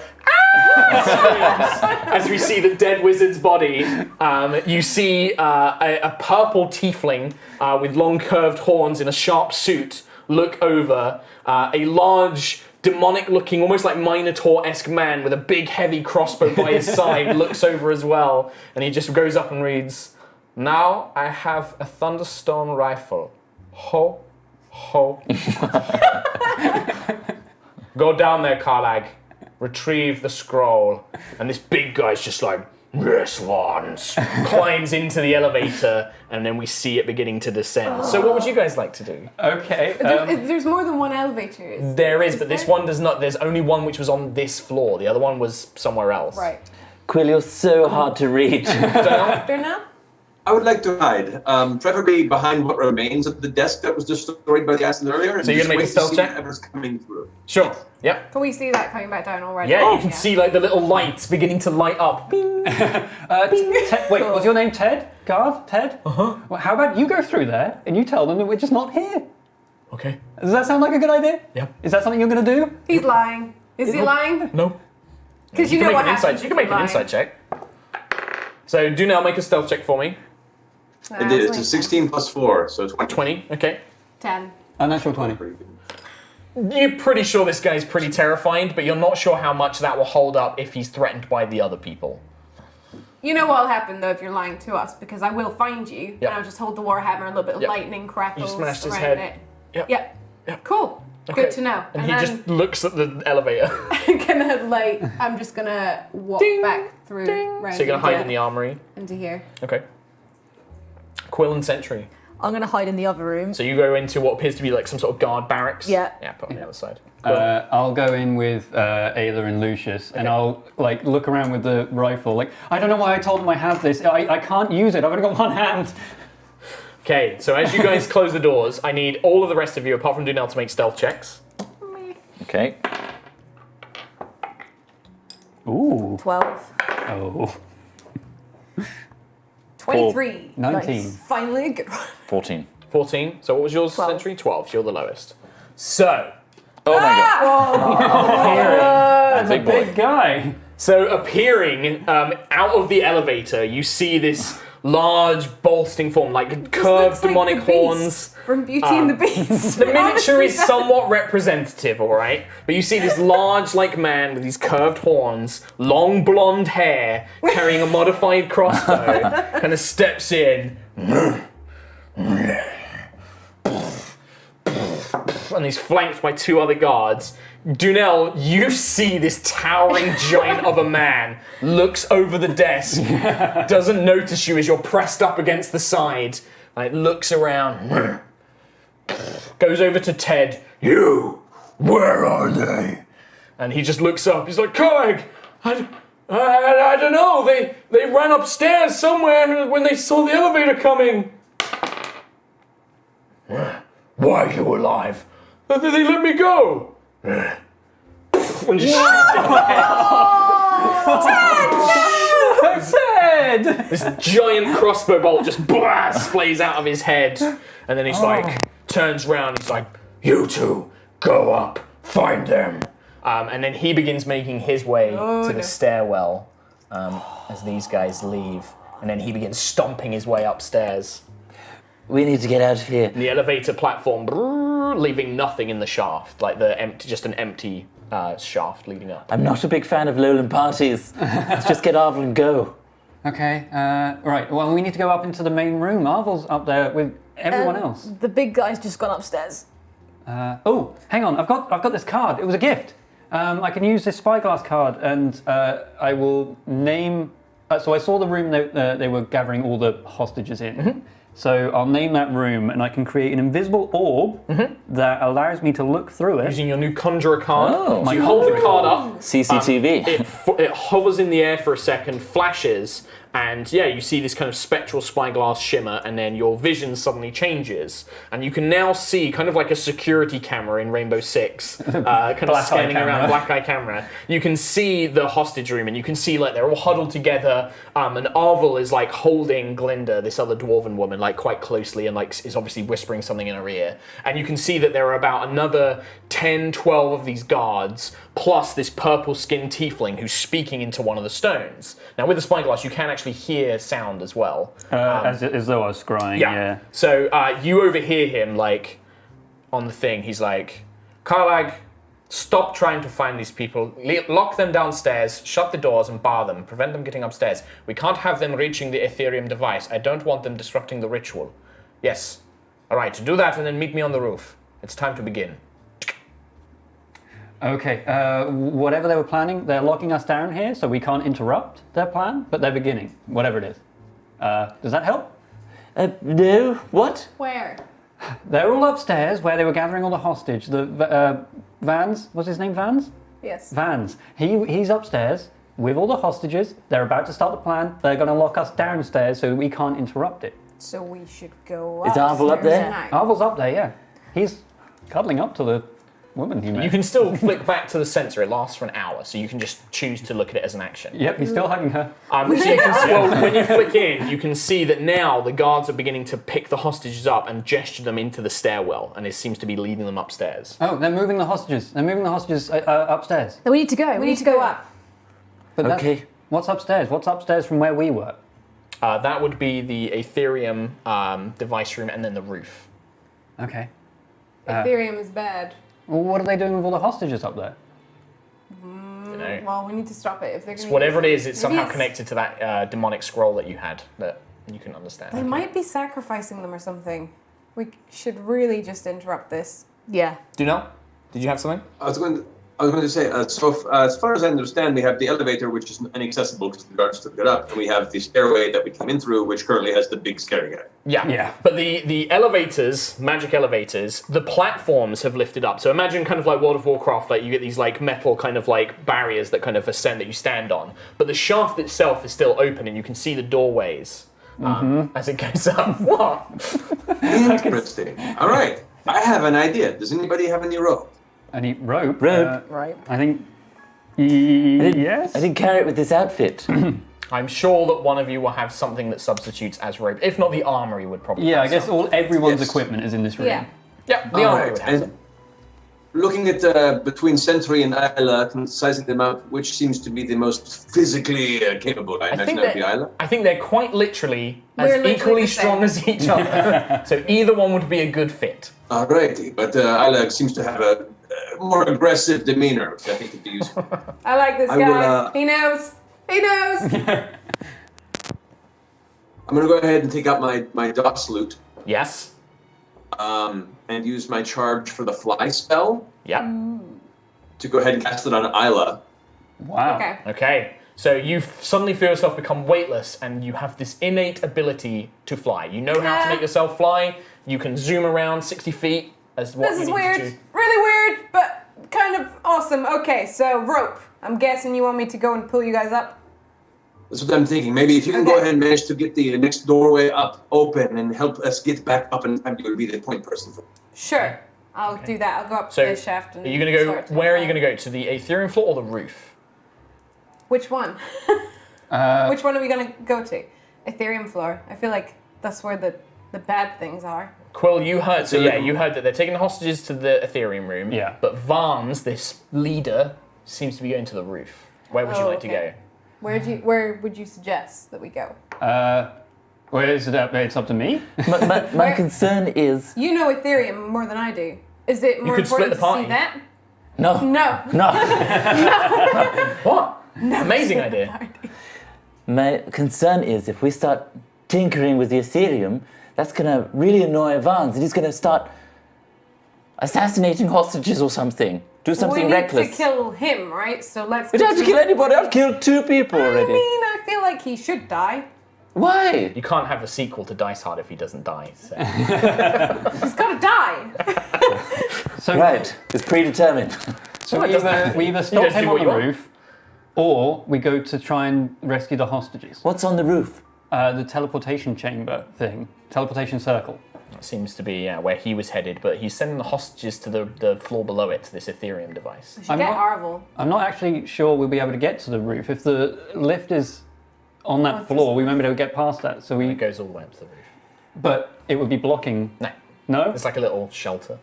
There's a shelter. Yeah, trust me, you can get to the roof. There If might you be- want to go to the roof, Tom Hazer, you can go to the roof. There might be some access passages, access tunnels that we can crawl through. There you go. Nailed it.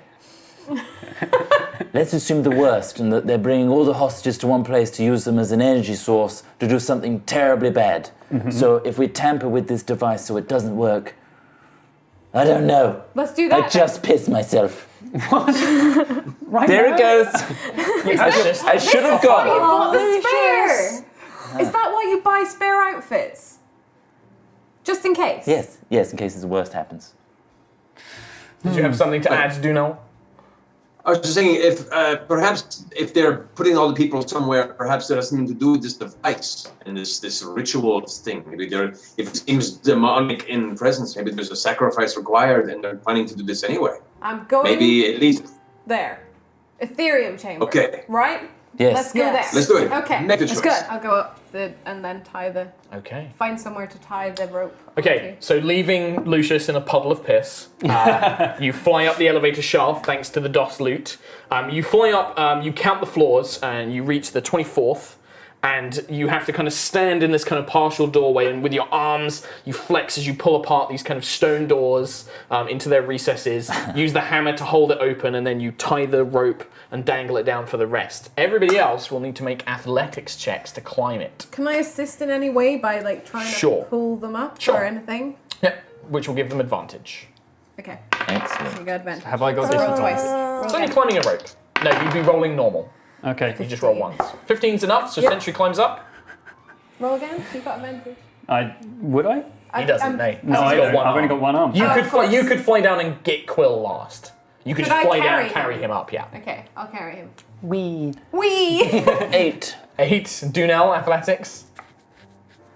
That would be a 13. 13. So Dunel climbs up, not as quick as Sentry, but manages to get up. Lucius is obviously struggling and doesn't make any. He's like, eh. I'm slipping on the rope because... Is it because you peed yourself? Ayla flies down, picks up Quill, flies Quill up to the top, but you are left with a kind of wet Lucius to deal with. I'm sorry. Can I try and like get him to hold onto the rope and just pull the rest of the rope up from the top? Yeah. Yeah. But doing so, Lucius has no control, so he's constantly knocking into these very dirty sides of the elevator shaft. And the outfit gets torn and ripped. And as he emerges to the top, he's just trousers and just a dirty vest. He's just left with this dirty vest as he reaches the top. This slightly I look at him with a athletic very elven- sad face.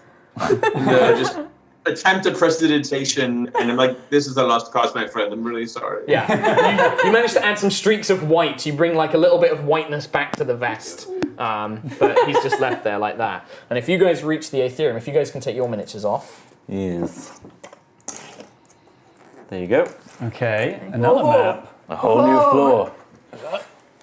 I prepared 3 maps. Need 1,000 Nice. 1,000 a minute to make to Oh, 25k. we're really close. we are to so it. well. Do it. You Please, better keep encourage going, everybody keep to going. get you another McLean. We need another McLean. Go. Desperately. Desperately. So close. 1,000 a minute. Can we? Have we got a side camera? I don't know if we do. I don't think we do today. Oh wait, we maybe do. We have that no, one there. We've got just the one on you, so no, we don't. But it's fine. That's a lot. No, Of we people. got that one there. That might work. There it is. Ooh. Hey. Okay. Fanciful. And then you guys are all sort of emerging. Come on, guys. Go on, guys. Go on, donate for McLean. For McLean. For McLean.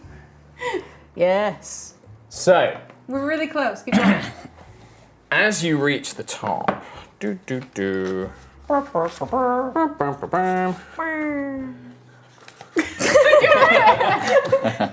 that? Okay, so opening the doors, there is a short corridor and then it opens up into a large plaza. You can see at the far end there is a curved wall with large glass windows that looks out onto the city district below. In the very center of the room, suspended above a glowing circle, is a sphere of metal, of pure Ethereum, from which various cables, lines, magical sigils draw away into the walls of the tower itself. You can also see that there are statues built onto raised platforms on either side of the room, and gathered in the far end in the curved section are dozens of hostages. I'll add Valor can be Glinda for now. You can see that they've had their hands bound in front of them and their legs tied, and they're kind of being positioned around this sphere. And you can now see that the sphere is slowly beginning to glow red, and the circle around it is kind of almost like veins are wrapping around the orb itself, these kind of black pulsating veins.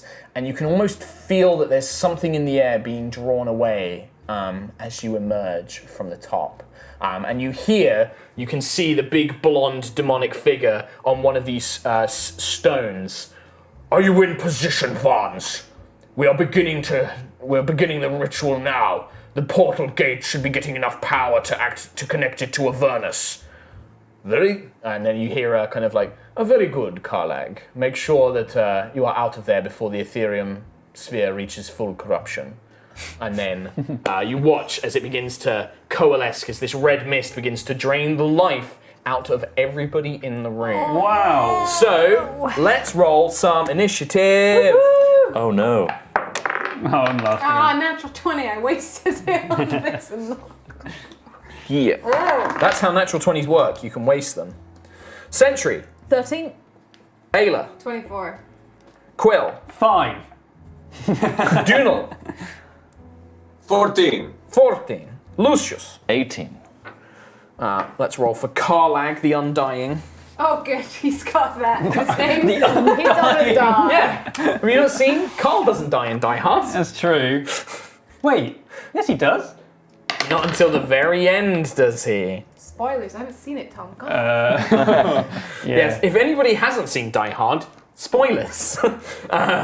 Okay. So you reach the top, and Ayla, you got 24. Yeah. Right. So you see this happen. And yeah, you begin to feel this necrotic life force beginning to drain life away. What would you like to do? You see 4 of those mercenaries. Yeah, do I see that it's coming, like, the draining is happening from this... sphere itself. The sphere. Yeah. Okay. I want to say to Lucius, because I know that he knows Ethereum, if I hit that, will it stop?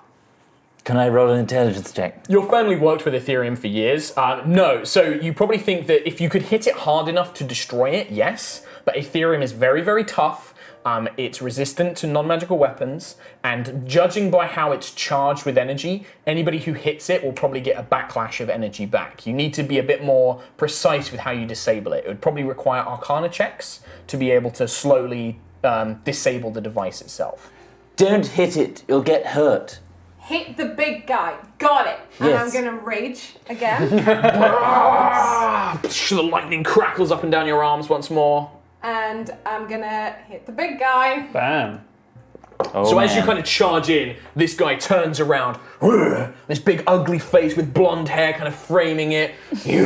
I'll kill you. And then you charge in with a hammer. Can I try and, as I'm running up to him, slide Evangeline across the floor to Arvo? Do you have it taped to your back? No. Yeah. Okay. Does that give me bonus points? If you've got a McLean, maybe. But no, yeah, so you kind of like, Arvo, catch, and you throw it, and you see his little dwarf form, he's like, and he like reaches out his arms. Amazing. So just roll a dex check for me. Just roll a d20 plus your dex to start with. Oh, that was bad. 8. Okay, so the crossbow, which we will indicate with this tiny D4, lands just a bit too short. And it lands next to the sphere, but you can see Arvel's like reaching for it. But make your attacks against Karlag. So that is a 15. Just hits him. Oh. The hammer just connects with his breastplate armor. Okay. So that is a 10, 11, 12, 13, 14, 15, 16 damage for the hammer. Ooh. Can you make a dex save? Can. Is it a con or is it dex? I think it's dex. It's dex, Well, and I got a 16. Damn it. So he takes half damage. He takes half again So- because it seems that the lightning he is resistant to. Damn it. Okay, well, I rolled a 3. So it becomes a 1, and becomes a 1 again. Never more So the than lightning one. kind of just glances off him. He's like, pathetic. And he kind of Still got you over though. he roars righteously. After Ayla, it is Lucius. I'm going to do an arcane check on the You Ethereum. will need to be next to it. You have to physically start disabling its actual enchantments itself. Quill, you need to go to the Ethereum device and... What? Me? And assess what to do with it. There's a lot of guards around here, plus you know Ethereum. I'll deal with them. Okay. And it's got 90 feet of range. Yeah, these guys are in range, right? Yeah, sure, yeah. Snillock's Snowball Swarm. Snillock Snowball Swarm. Excellent. And What does this this do? point right here, Okay, and everything yep. in a 5-foot radius of this Yep, this that would sphere. hit both of them. Dexterity saving throw, please. That is Against- a 2 and Against a 13. 11. No, they both Both fail. Excellent. So that is. So what we see is Lucius that pulls blue colour from the environment from his robes as this flurry of snowballs erupts from his sleeves. And slams into these two fellas. That's 9 cold damage. Each. Plus, that was a level 2 spell. Wow. So that's 5. And then who are you doing that to? I'll do it to this guy. To that guy. That guy dies. Wow. So you kind of pull off more ice magic, throw it into him, and he just watches his body freezes up. Yippee-kayak, Mother Siaska. Very good. Wasted, but good. I love it. Yippee-kayak. Yippee-kayak, Mother Siaska. I love it. Doodle. All right, I'm going to look to Sentry and just kind of with a big wink and a nudge say, Sentry, my dear, you're a body of metal. Time to take the blade and end with his fettle. That wasn't really a word, but I said that anyway. I want you to bash him and ruin his day.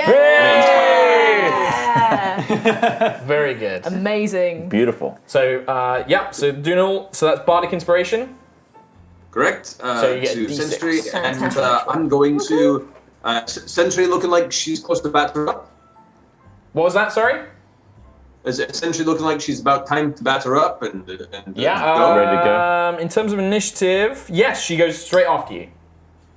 All right, then I'm going to go ahead and say, let's see if we can distract this big mofo. And I'm going to go ahead and try and snap to get his attention and say, hey, buddy, you missed it before. The best joke was when your friends were melting. His face was disturbing.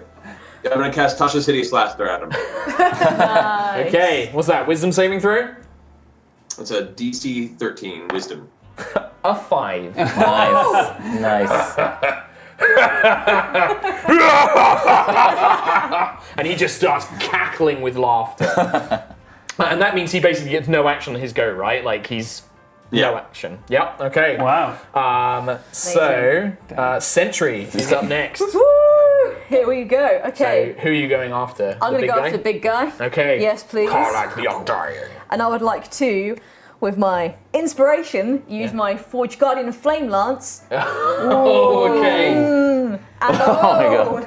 can I also use Driven to Purpose? Yeah, it's an attack roll because it's a saving throw for the Flame Lance, right? Yeah. So you wouldn't need to use either of them. Like this will just be a dex saving throw on his behalf. Cool. Which I'll give him disadvantage because he's so busy laughing.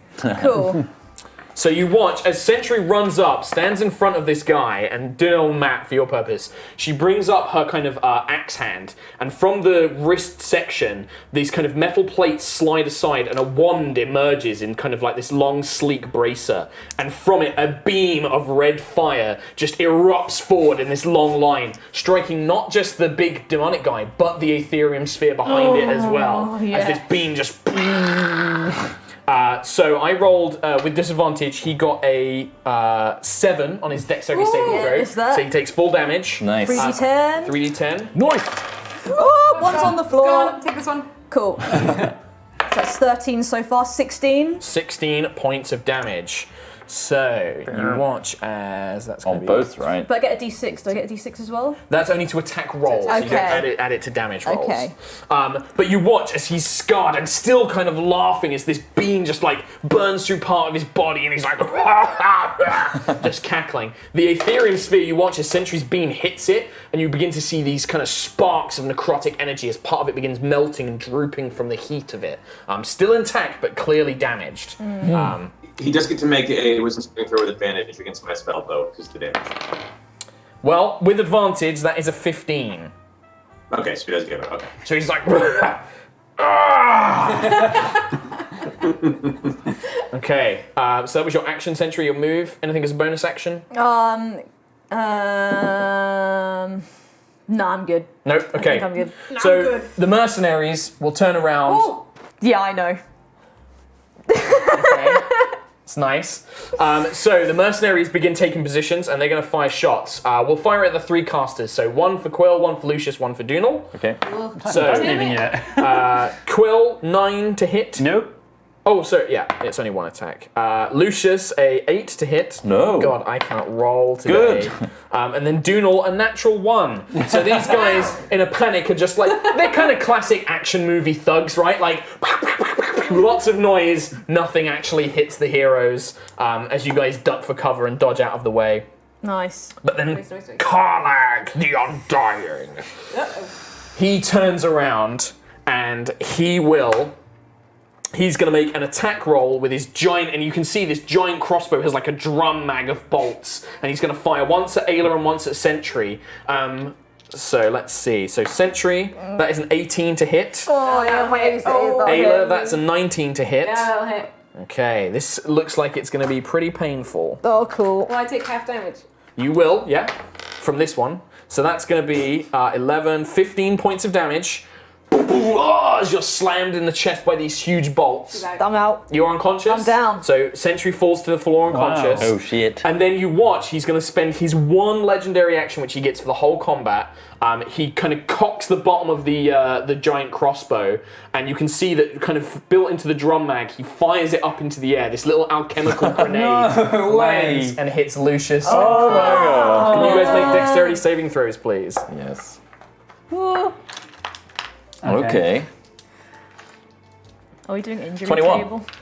We might do, yeah. 21? Yeah. 12. So you're going to take full damage, Quill. You're no. taking half damage, Lucius. Okay. So 10, 16, so 8 for Lucius. Oh, 16. Fire damage. That's a lot. And can you give me a Constitution saving throw, please, there? Oh, was that an injury? 10. Are you? Oh. Is it a 10 total? 10 total. That's a success. Oh. Okay. So it's not a lot of I'm damage. kind of disappointed. So you watch as Sentry falls down. This big joint like sticking out of her metal wooden construct frame, this huge crossbow bolt. This grenade goes off behind them as he's just like, "Brah!" And he pulls out the stone. He's like, "Vines, get down here." Oh no. Don't do that. Oh. Don't do that. Please don't do that. No. Then it is Quill. With magic missile, Yes. can I, if I was to target a particular thing, Yes. would that mean I'd make a ranged attack? No. Okay. Oh, but like on him, yes, because he has the chance to dodge it. The sphere, no. I mean the guards. I kind of want to shoot the guns out of every guard. For cool factor, sure. Awesome. In that case, I'm going to cast magic missile level Okay, 1. so don't worry about rolling the damage because you've got 3 missiles at level 1, right? Yeah. So yeah, at this point you're just like, you throw your wing out, these little bolts of light kind of flying out. Each one. And the guards like watch as their guns go flying through the air as they sail past, landing, skittering around on the ground. Okay, and while they're skittering, I'm going to skirt around the Undying guy and make it to the Ethereum core. Okay. And attempt to start working on it. Okay, that'll be an action on your next turn. Okay. So, after Quill, Arvel crawls over, on his hands and feet, gets his hand on Evangeline, cocks it, like leaning on the floor, pulls up to Carlang. Nice. Yeah. Nice. That's a 6. I rolled 2 16s on both dice with this because I had disadvantage, but I got a 16 on both, plus his normal bonus I think is like +7, so he hits. Easy. Sounds like he hits, yeah. Doing another 11 points of damage as you watch as Carlag is like, Rah! As he roars back as, Arvel, your little dwarven friend, is on the ground with his hand crossbow. Trying to think, like, you've already used the Yippee-Say-Aska line. I can't really say that one. But, Something about glass. Well, not quite. But he leans up and he kind of gives you a thumbs up from the ground floor as he looks over. But then at the end of the round, everybody in the room, hostages, bad guys, you guys, everybody takes 2 necrotic damage. Sentry, crap. that is an automatic death saving throw. So 1 death saving throw for Sentry. Everybody takes 2 necrotic damage. Oh, You crap. can see several of the hostages kind of wince and they kind of, as Dunel, they kind of wince and turn. We need to stop that device immediately. Why would they build one of these in this place? I have no idea. This is horrible. 19. 19, keep that because you'll roll that on your, not yet, but you will on your turn. Vons is a, Vons, Bubby. Ayla. Okay, I'm gonna shout to the other guys, get Sentry up now. Okay. And I'm gonna. Don't worry, I've got it. And I'm gonna attack again the big guy. Okay. Reckless. No, natural 20. Natural 20. Yeah. Big damage. So So double the dice. 12, 13, 14, 15, 16, 17, 18 damage from the hammer. 18 damage. Jeez. When? And Make a a dex save. 7. 4 damage for lightning. Halved again. It's 1. You watch as the hammer swings in, and you actually hit the bolt that Arvel had fired into his back, and the bolt now slams through his chest. And you watch him I can't die here. And you watch as his form turns into a black mist and whoosh, vanishes for a second. Okay. No, not cool. And it begins Not to float, cool. kind of disperse into the air. You're not quite sure Why they where. call him the Undying? And then Because he doesn't Is die. the mist that's why. form still visible? Like, is it in... the mist is kind of Mist? looming. It's kind of hovering in the air. To reach over to get my Vons miniature. We are very close to the goal. Very close. So if we can hit that just before the end, that'd be amazing. So you watch this black mist kind of hangs in the air in the bottom of the room. In a kind of flash of smoke, appearing at the far edge of the room by the curved window, you see this well-dressed purple tiefling, rapier in one hand, thunderstone pistol in the other, just kind of appears. Oh, how terrible. You seem to be trying to ruin my little ritual. Well, I'm afraid there is no hero riding off into the sunset this time. Oh, this time it ends here. And he seems to be leveraging his pistol towards all of you guys. Vans! As you look over. After Vans, because it's his action to teleport down, Lucius. Dunel, you've got Sentry, right? I do, don't worry, I got it. Hello, Mr. Vance? I've killed so many people. I don't want to add you to the list. Don't make me do this. What are you doing? What are you gesturing with? If he so much as smirks or says anything to the contrary, I'm going to do Melf's acid arrow on him. Okay, perfect. So you kind of... Release the hostages! I'm afraid not. I'm afraid I need them to power the gateway to Avernus, so I can bring my demonic lord into this world. I don't know why I'm doing Dunel's voice now, but Matthew Mercer. Well, we went to school together, right? It's a long story. Ladies and gentlemen, I need to get his voice. But yeah, he doesn't, you're not sure how it's going to go, but you put I'm that... readying the action. Ready the action, for that. okay. Dunel, your go. I'm going to step forward a bit and glance over and say, "My metallic goddess, it is not your time." So smooth. Cast healing word on her for. Okay. Nice. 7 points. 7 hit points. Yeah. So you are 7 from hit 0 points. to 7. Excellent. Cool. And then I Thank look you over very towards our new tiefling friend and say, "I would be intimidated if we hadn't just made your friend turn into a fart. So far, I'm not so good in your direction," and use vicious mockery on him. I figured that was a vicious mockery coming. Unfortunately, that is a 18 wisdom saving throw. He's used to farting. Okay.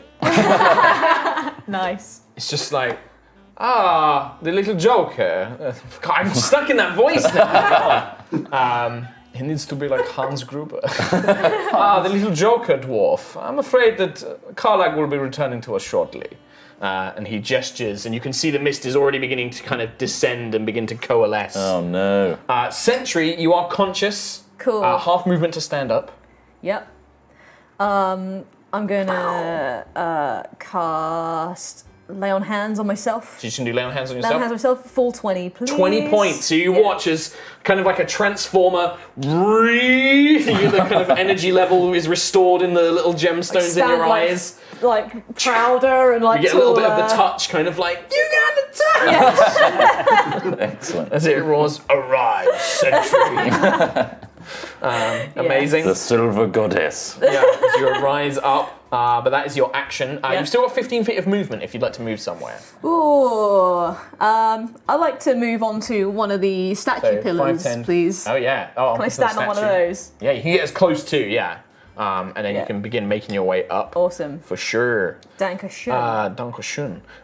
The guards, in a panic, their weapons now gone, will just try and wail on Sentry with 2 maces.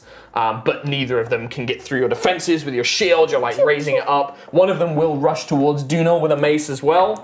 I cannot hit Matt to save my life. 8 to hit you. You do a little bolero dance to the side.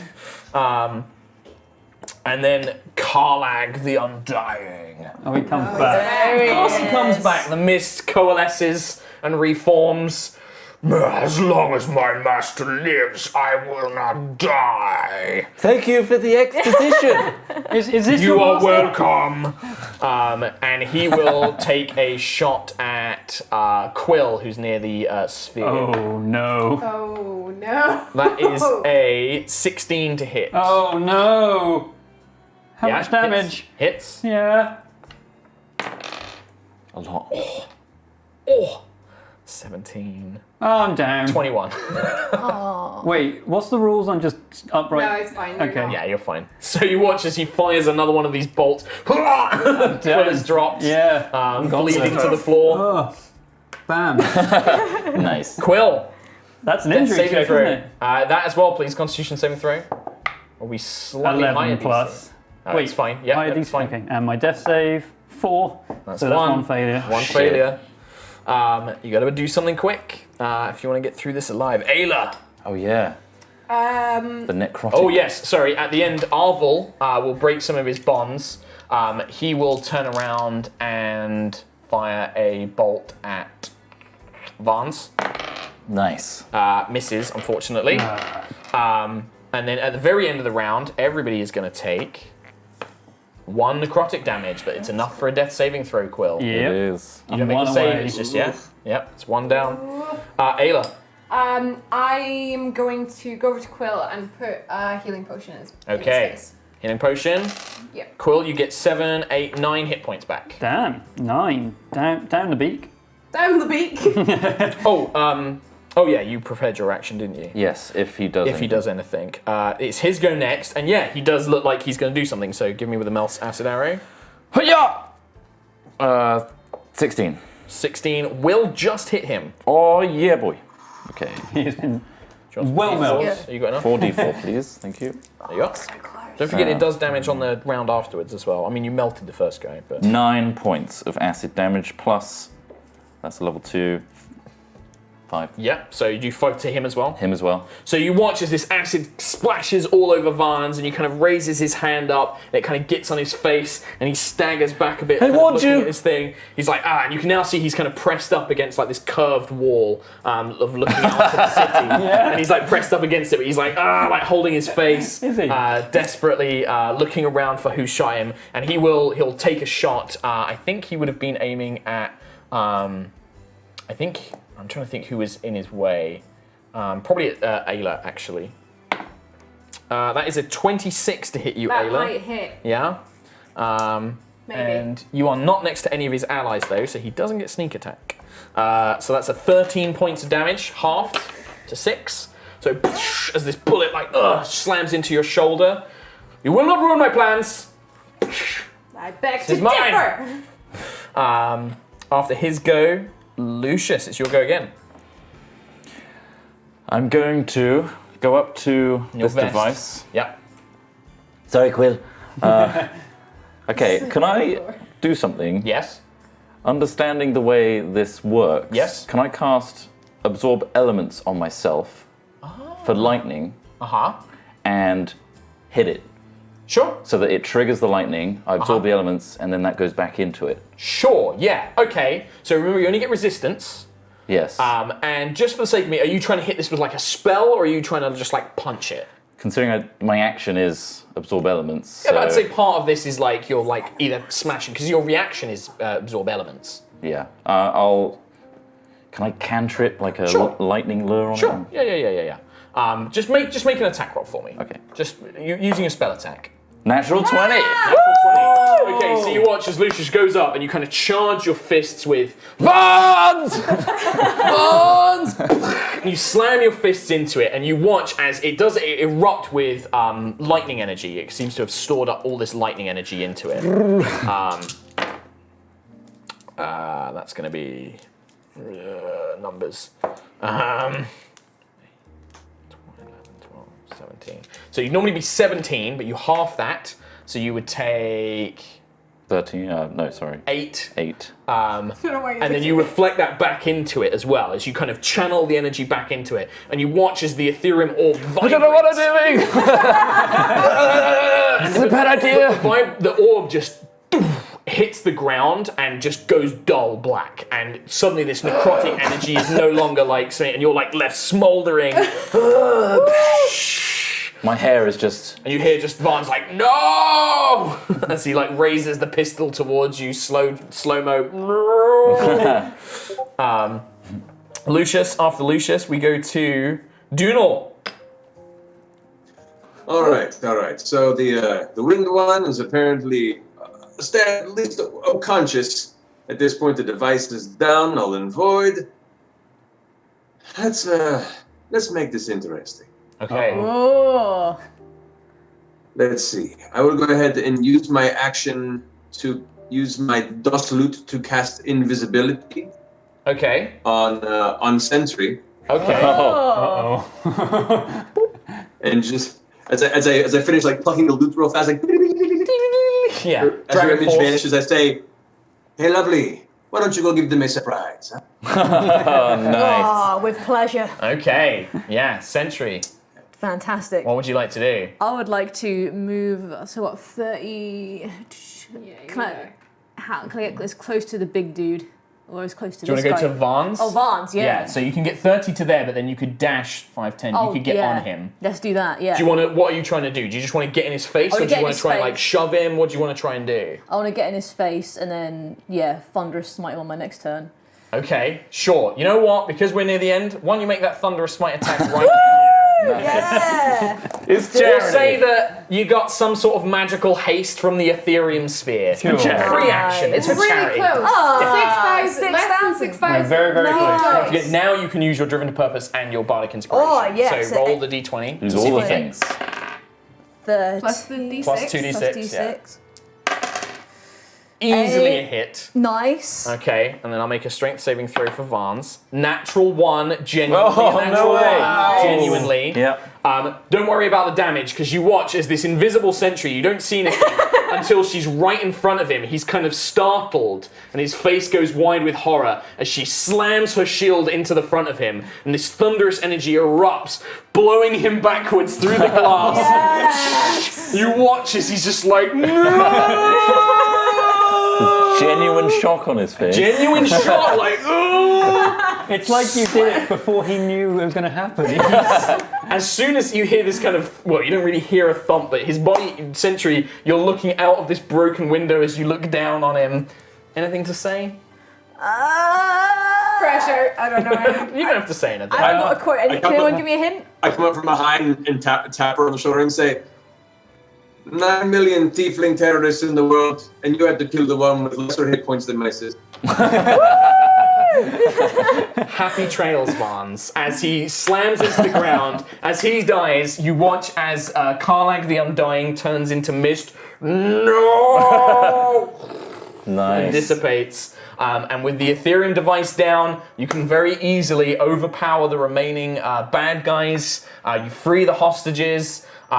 You watch as there's this moment where, as you're kind of freeing everybody, you see Arvel kind of like cut the bonds on Glinda, and she just throws her arms around him, and she just whispers something in his ear, and he just nods his head, puts his hat on her head, and you can see him kind of like carry her off to the side. Elias tries to talk to them or say something, and Glinda just punches him in the face. Just to get that last reference in there, because I know that movie really well. So you guys are left. Any closing things before we wrap this little adventure up? Anything as? I thought she was trying to flirt with you, Janelle. You know, at the very least, I was playing a very subtle wingman for a friend. Wait, was this all a plan? Yeah, absolutely. I'm not gonna lie. I prefer my companions more, I don't know, armored. Very nice. Dunel, you are given a hefty sack of gold for your payment in service to the Cherry Song Trading Company and your assistance in stopping this plot. Nice. You are given a hefty payment. The rest of you are given gold, more favors with this influential trading company in Gold Throne, and the party returns perhaps a little after a bit of time. People have had a bit of downtime. There is a small celebration with those who are not traumatized. Anything else? Anybody else want to add anything? I mean, when we got outside the building, were there like a huge police force waiting outside? Well, no, because nobody actually told the police anything was going on. Like, I did have it in my notes that if you guys did, the dwarven guard officer, Calton Powell, tried to use sending to contact you. Scroll of sending, yeah, of course. Ayla's just happy because she's like, I didn't have to dance. I got to fight people. I got We to didn't drink. dance.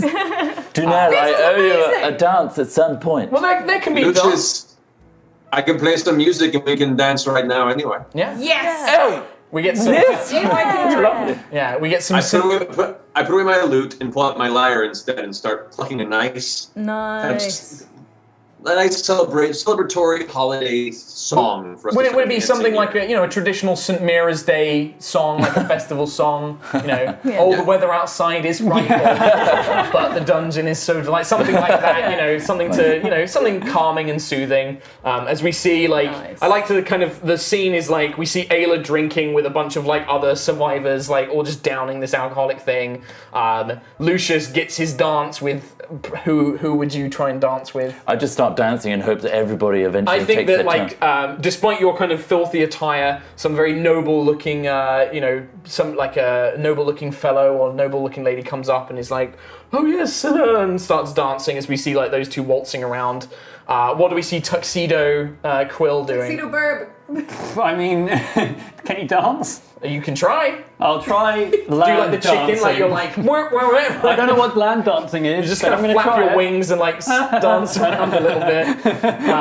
Sentry, do you dance with anybody? Can I pick Dunel up and put it on my shoulder as he's playing, and then Echo pops out and spins around, so swaying around. So and we see this last thing as Sentry lifts Dunel up, holding him. As Echo spins around, flashing different different colours as we see like the scene fading away as Stone Garden drifts into nighttime. Nice. And that is where we're going to finish up this little Christmas adventure. Lovely. Well, thank you very Wonderful. much. With us pretty much We're at 98%. It's going up. So close. 98%. If we don't hit it, the professional stream with Nazi they will. hit it. They will hit it for sure. Guaranteed. There's going to be some dollar drives. Hey, let's do some things. Big shout out. Don't forget, check out humblebundle.com/Yogscast. Get the bundle. It's $750 worth of games.